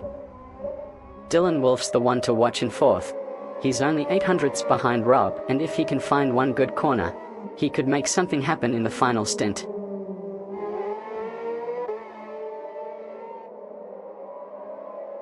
Chris is absolutely clinical out front. He's not making a single mistake, and Joe just can't find a way past him. Look at the gap though. It's actually holding steady at just under 2 seconds. Joe's not losing ground, but he's not gaining either.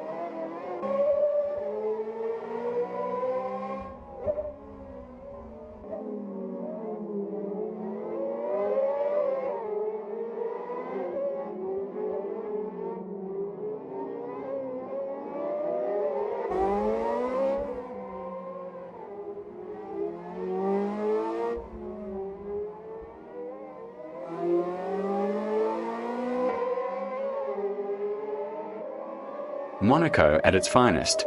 Chris is just managing this beautifully, and with 2 laps left, he's got this sewn up.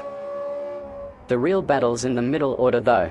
Dylan Wolf's still hunting Rob, and he's got nothing to lose in these final moments. 1 lap left and Chris is just cruising at home. This is his race to lose now. Joe's still 4 seconds adrift in second, even on fresh mediums. He's not finding the pace to threaten the leader on the final circuit.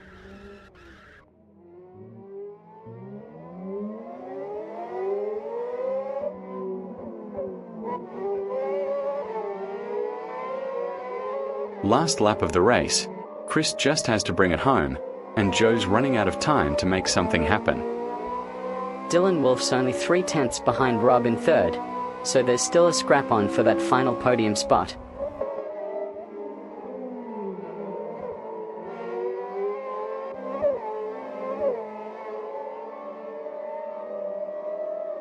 This is it.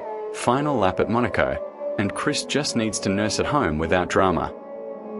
Dylan Wolf's still within a tenth of Rob, so that third place battle could go down to the wire.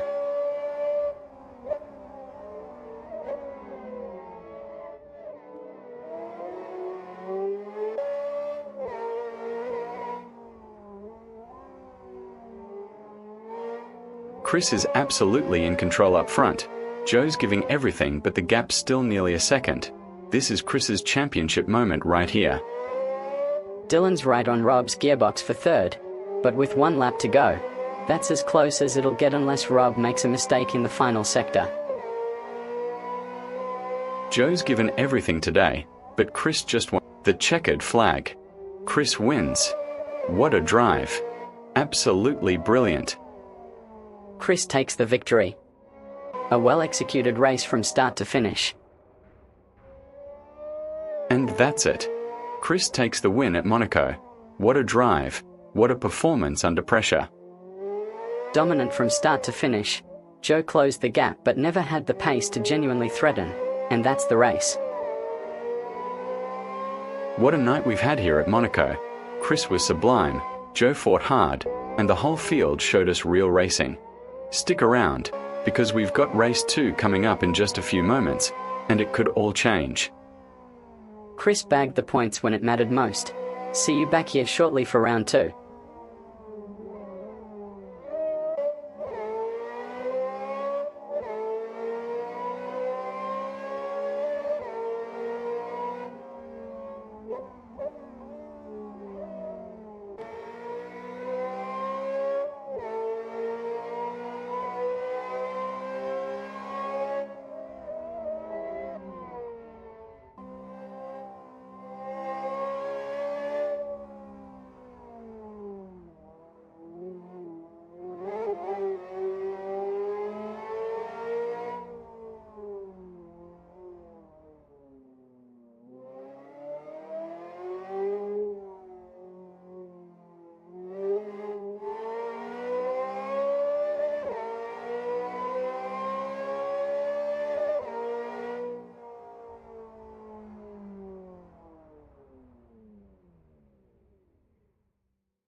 Welcome back to Monaco, everyone. We're into practice now and the field is absolutely locked together at the top. Joe's edging it, but look at the names behind him. Jay and Kekes, myself, Barry, Dylan, Chris. It's razor thin out there. 6 drivers separated by nothing in practice tells you this grid is going to be desperately close come race day. The real story will be who finds consistency through the corners and doesn't make a mistake.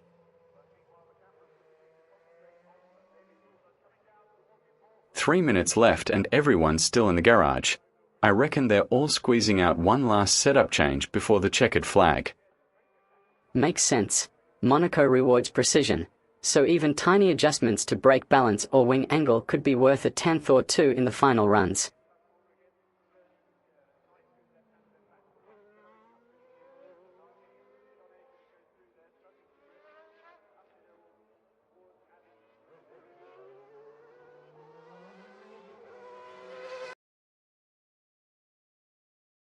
It's been a proper tight session this.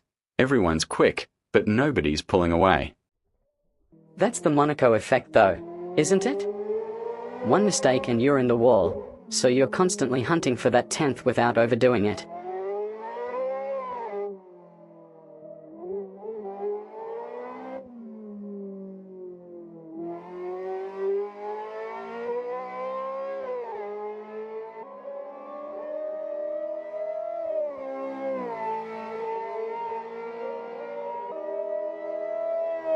Two minutes to go and everyone's still out there hunting. This is the real work, Martin, finding that one last 10th when it matters.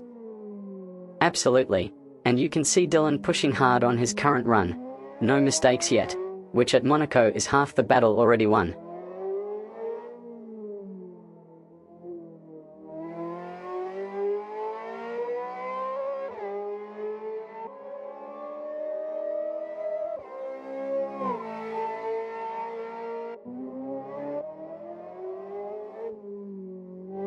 One minute left and it's all about who can string together a clean lap without a heart attack.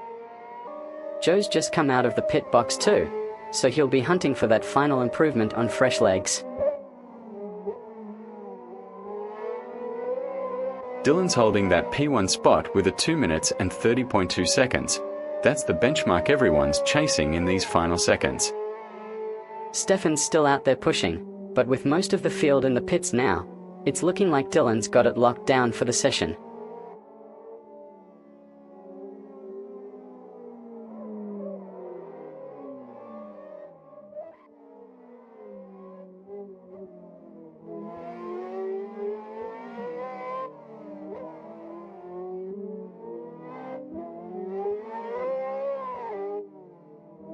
Stefan's just found another chunk, 3 minutes and 5.536 seconds.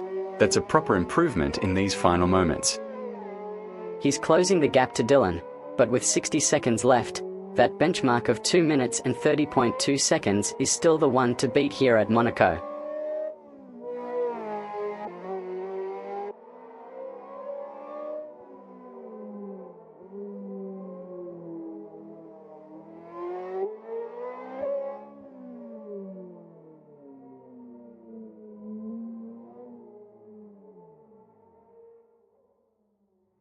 Monaco always sorts out who's comfortable and who's not.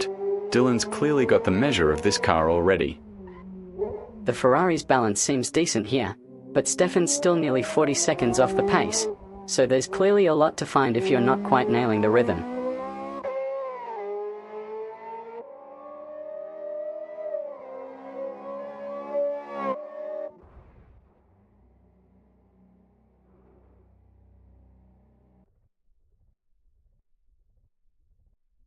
Dylan's absolutely nailed it. 1 minute and 44.841 seconds is a seriously quick lap around here, and he's got everyone else scrambling to find that extra 10th. The gap to Stefan tells the story though. 47 seconds back suggests Dylan's found something with the Ferrari setup that the rest are still working toward.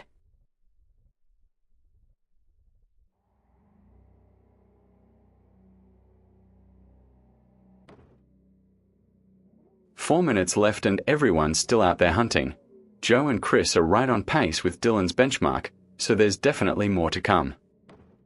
What's interesting is how tight the midfield is. Joe, Chris, and J&KNS 47-49 all within touching distance of each other, but none of them have quite found Dylan's rhythm yet. Right, we are underway at Monaco, 13 laps, and Chris has jumped to the front, but look at that grid. It's incredibly tight across the top 6. Chris, Joe, and Rob separated by nothing at the start, which means this could be decided by who manages the mental side over the next 13 minutes. One small mistake here costs you everything.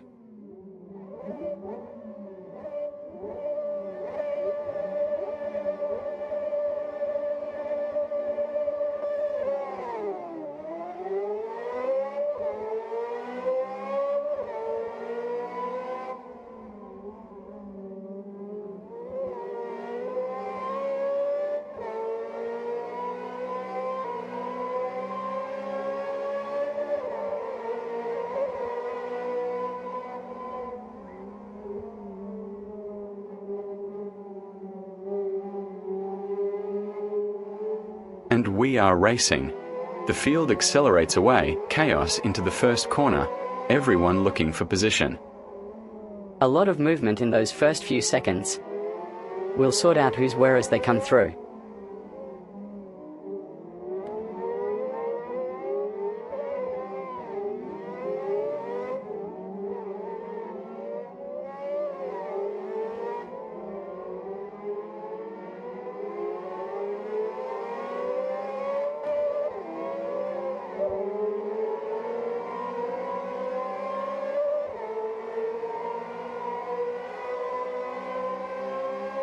Monaco at this level is all about precision. Martin, one lockup, one tiny slide, and you're in the barrier. Exactly, and with Chris leading and the field so compressed, that mistake might just hand someone else the advantage before they even realize it.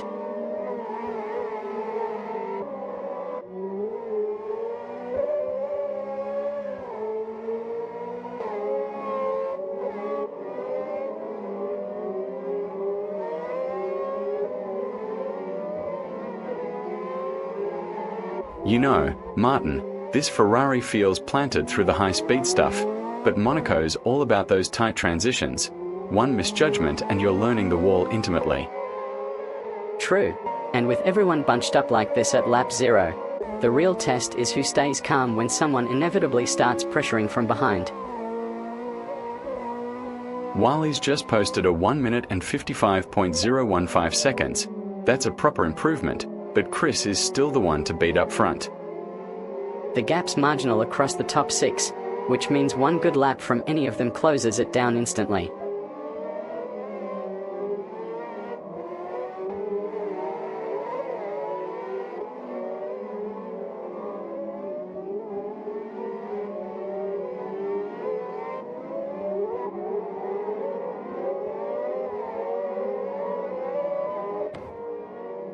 Chris has got the lead sewn up for now, but Rob's right there. Monaco's the kind of place where one mistake and the whole order flips. True, and look at Joe and Dylan back in 3rd and 4th, both on the same rubber, so the performance delta is pure driver input at this point.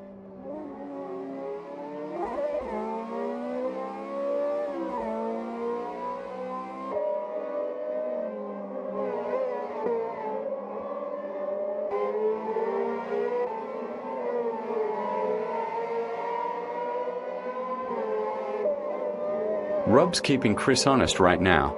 Absolutely no daylight between them through the first sector, and that's exactly where you want to be on lap 1 at this place. Problem is, Monaco doesn't reward patience.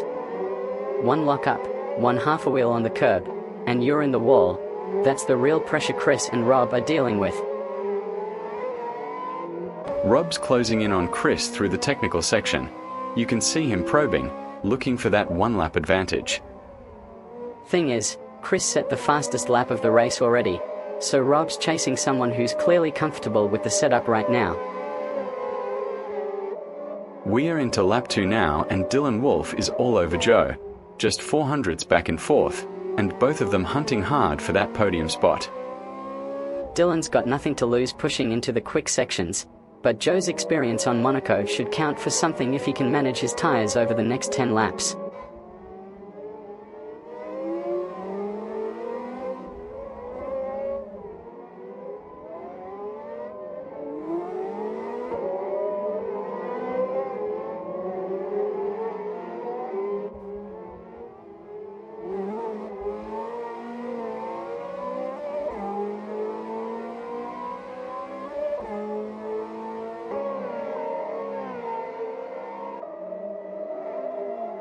Monaco's a circuit where one mistake erases everything. Chris and Rob both know that, which is why they're threading it so carefully up front. Absolutely, but back in 3rd, Joe's got to manage those medium tires over 11 laps. Dylan breathing down his neck at just 400ths won't make it any easier.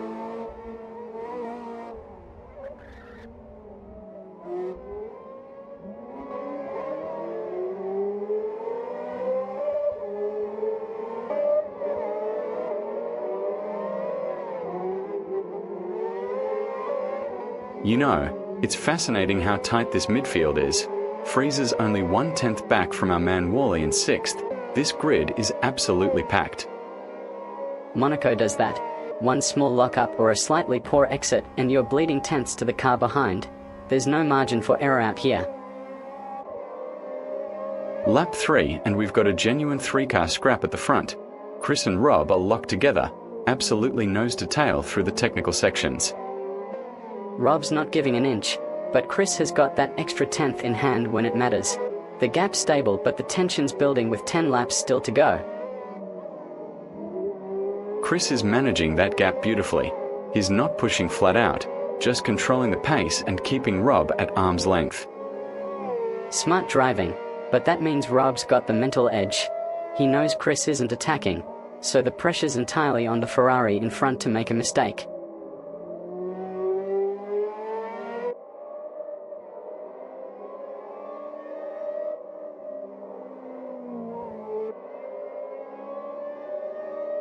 Ten laps left and this field is razor sharp.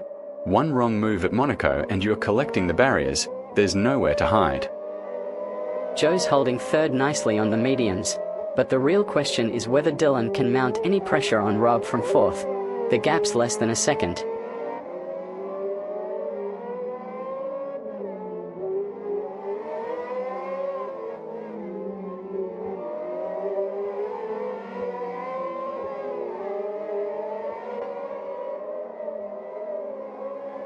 Chris has found another gear, 3.5 seconds clear of Rob now, and is really putting on a masterclass here at Monaco.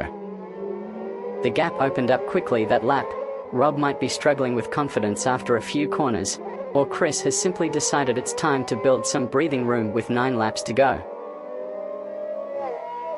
Wiley's putting in a serious lap from the pit box, 1:45.5, that's a career best for him here, and is only 3/10 off the fastest. He's got 9 laps to make something happen from 6th, but look at the gap to Freezer in 7th, over 100 seconds, so realistically he's fighting for 5th against Varnabas. Rob's holding on to 2nd, but Dylan's right there. That gap is paper thin at a circuit where patience is everything. Dylan's on the mediums and hasn't put a wheel wrong yet. If he can stay within striking distance for the next few laps, he might have the pace to make a move in the closing stages.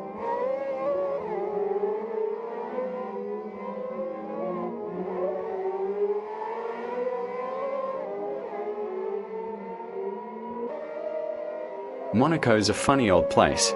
One lap you feel like you've got it, the next you're wondering where it's gone. True enough, and with 9 laps still to run, a lot can change. Chris is managing it well up front, but the pressure's definitely on Rob to keep Dylan honest in third.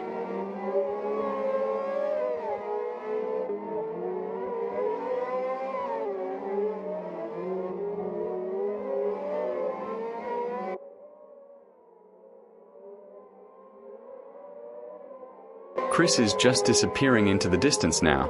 That gap's out to 3.63 seconds, and Rob's got his hands full just keeping Dylan at bay. Dylan's still on the mediums, which is interesting. He's clearly got something left in the tank if an opportunity presents itself, but Rob's not giving him much to work with at the moment. 8 laps to go and Dylan's still hunting. That gap to Rob is barely half a tenth. Absolutely razor-thin stuff here at Monaco. The pressure's mounting on Rob now. Dylan's proven he's got the pace, and with fresh track still ahead, one small mistake is all it takes. Joe's right on Wiley's gearbox now, just 4/10 back. This midfield is absolutely alive today. Joe's got the mediums underneath him too, same as Dylan and J&KNS 47-49 down the order. If he can find a rhythm, he could be a threat to that 4th place.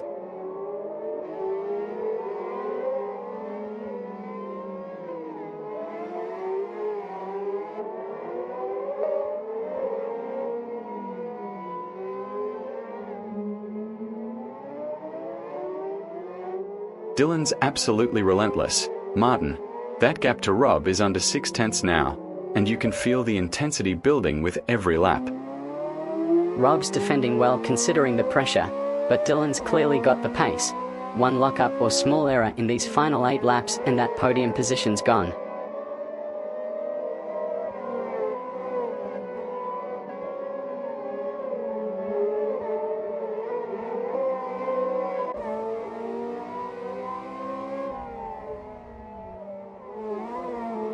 Joe's just clocked a 1 minute and 44.149 seconds.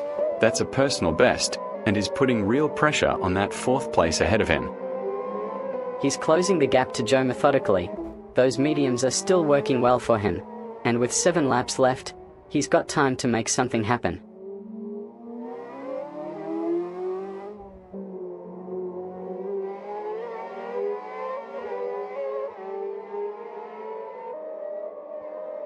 Rob's still got the second spot, but Dylan's absolutely breathing down his neck. This is where Monaco separates the drivers who can handle the pressure. Dylan's on mediums and clearly has the pace, but Rob's line through the technical sections has been solid. It'll come down to whether he makes a mistake under this relentless pursuit.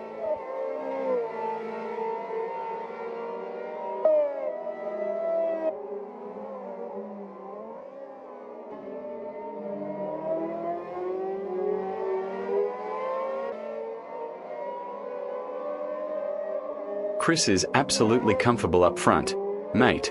Nearly a second clear and just managing the gap with 7 to run. The real story's behind him. Dylan's got Rob under real duress, and with mediums underneath, he's got the rubber to make this interesting in the closing stages.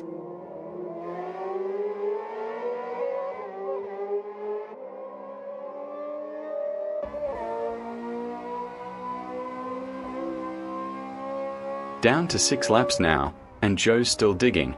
He's only 1.35 back from fourth, which means Dylan's got to stay sharp. Dylan's the one with the fresher rubber, but Joe's matching him lap for lap. At Monaco, consistency matters more than raw pace, and Joe's showing real racecraft here.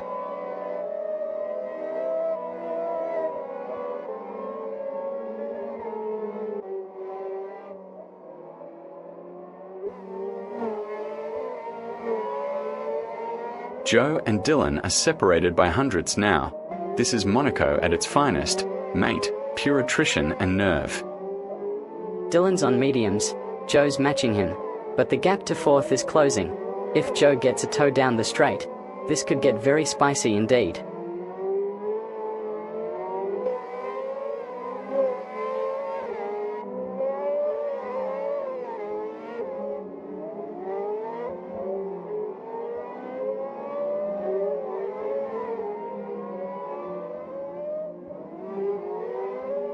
Monaco's doing what it does best, grinding people down, and we are seeing it play out in real time with Joe breathing down Dylan's neck. 6 laps is enough time for one mistake here, and Joe's clearly got the measure of him. Question is whether Dylan can hold his nerve or if Joe picks the moment to pounce.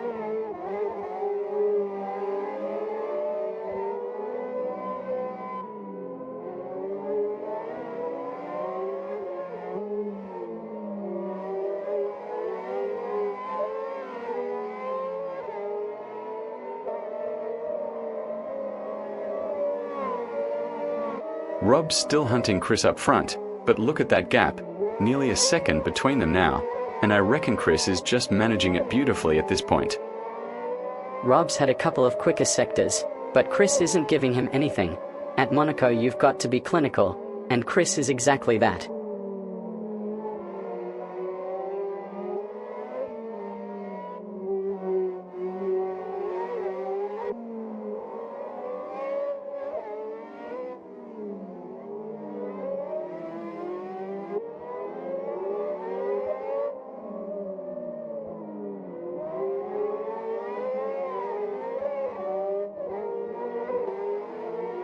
Five laps left and this field is tight as a drum.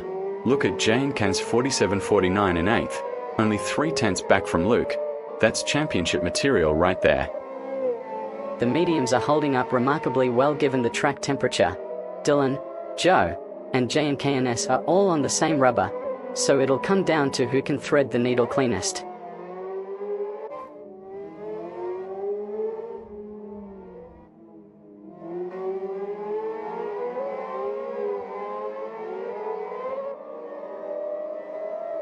You know, what struck me so far is how clean Chris has been through the technical sections. He's not pushing, just flowing, and that's worth its weight in gold here. Exactly right. Rob's got the pace somewhere, but he needs a mistake to capitalize, and Chris simply isn't offering one. That's championship level racecraft.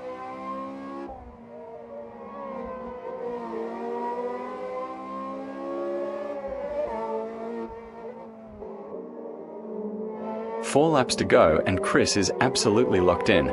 Rob's got the pace but is not cracking that defense for anything. Rob's closing incrementally, but at Monaco that's as good as it gets. One mistake from Chris and we've got a race, but he's showing no sign of obliging.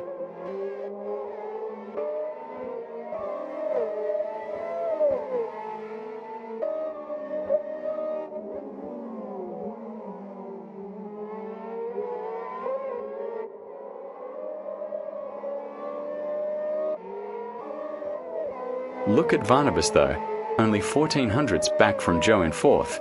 That's a real threat with 4 laps to run. He's been patient, hasn't he? Not forcing it, just waiting for Joe to make a small mistake or lose focus. Classic Monaco racing.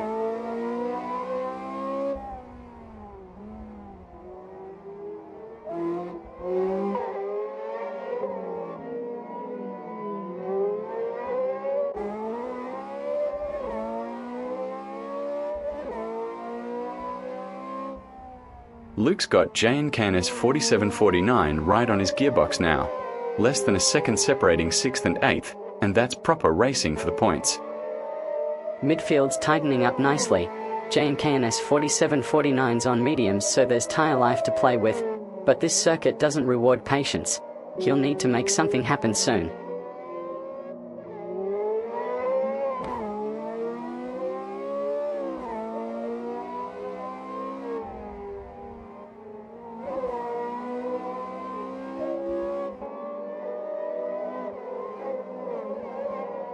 Three laps. This is where it gets real at Monaco, Martin. Chris is still smooth as silk up front, but you can feel the pressure building. Rob's not giving up, but he's running out of road. The gap's stable but not closing, which tells you Chris has got another gear if he needs it.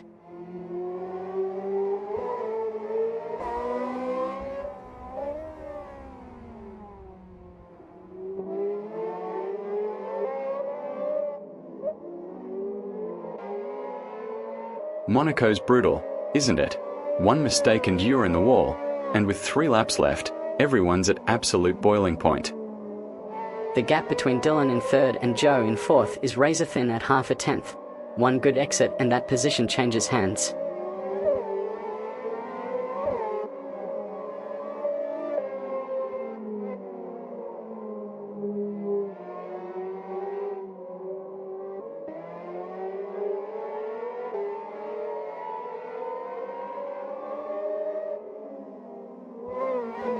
Rob's holding his own behind Chris, but you can see he's searching for grip. Monaco's that unforgiving. 1 lap you've got it, next lap it's gone. The temperature's critical here. Chris must be managing everything perfectly to maintain that margin with so little track left.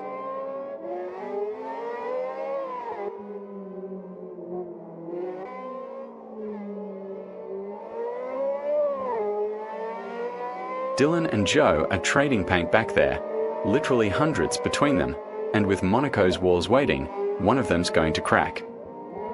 Joe's on the same rubber as Dylan, so it's purely racecraft now. If he can nail the exit out of the chicane, he's got a shot at third before the flag.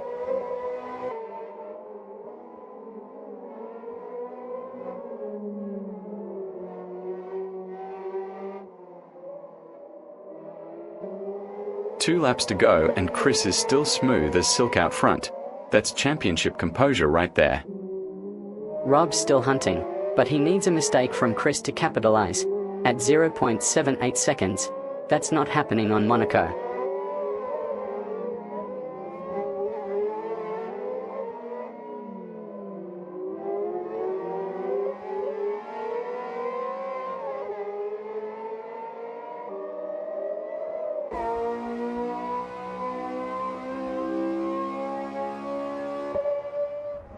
Freezer's up to 7th now, really applying pressure on Luke.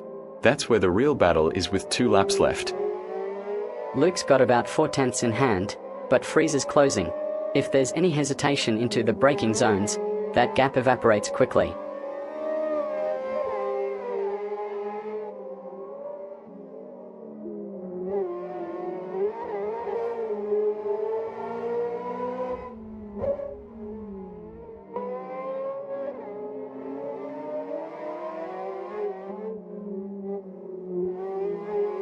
You know what I love about Chris up front? He's not just quick, he's clinical. Every lap looks the same, no drama, just points in the bank. That's the difference at this level. Rob's got the pace, but he's having to search for it, and Monaco doesn't reward searching with 2 laps left. 1 lap left and Chris is absolutely stone cold up there. Rob's given everything, but there's just nothing left in the tank. Dylan and Joe are locked in a private battle for third, separated by 400ths. That's championship points territory, and both know it.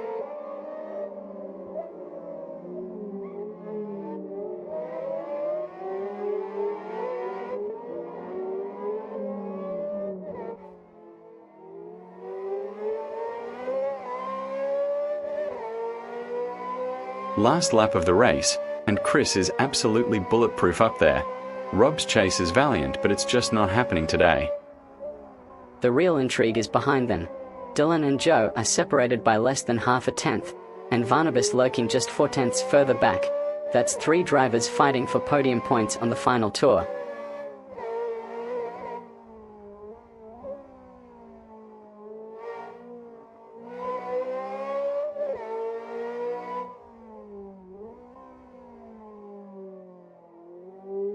Monaco's a funny old circuit. Martin, one mistake and you're done, but Chris has been flawless all afternoon.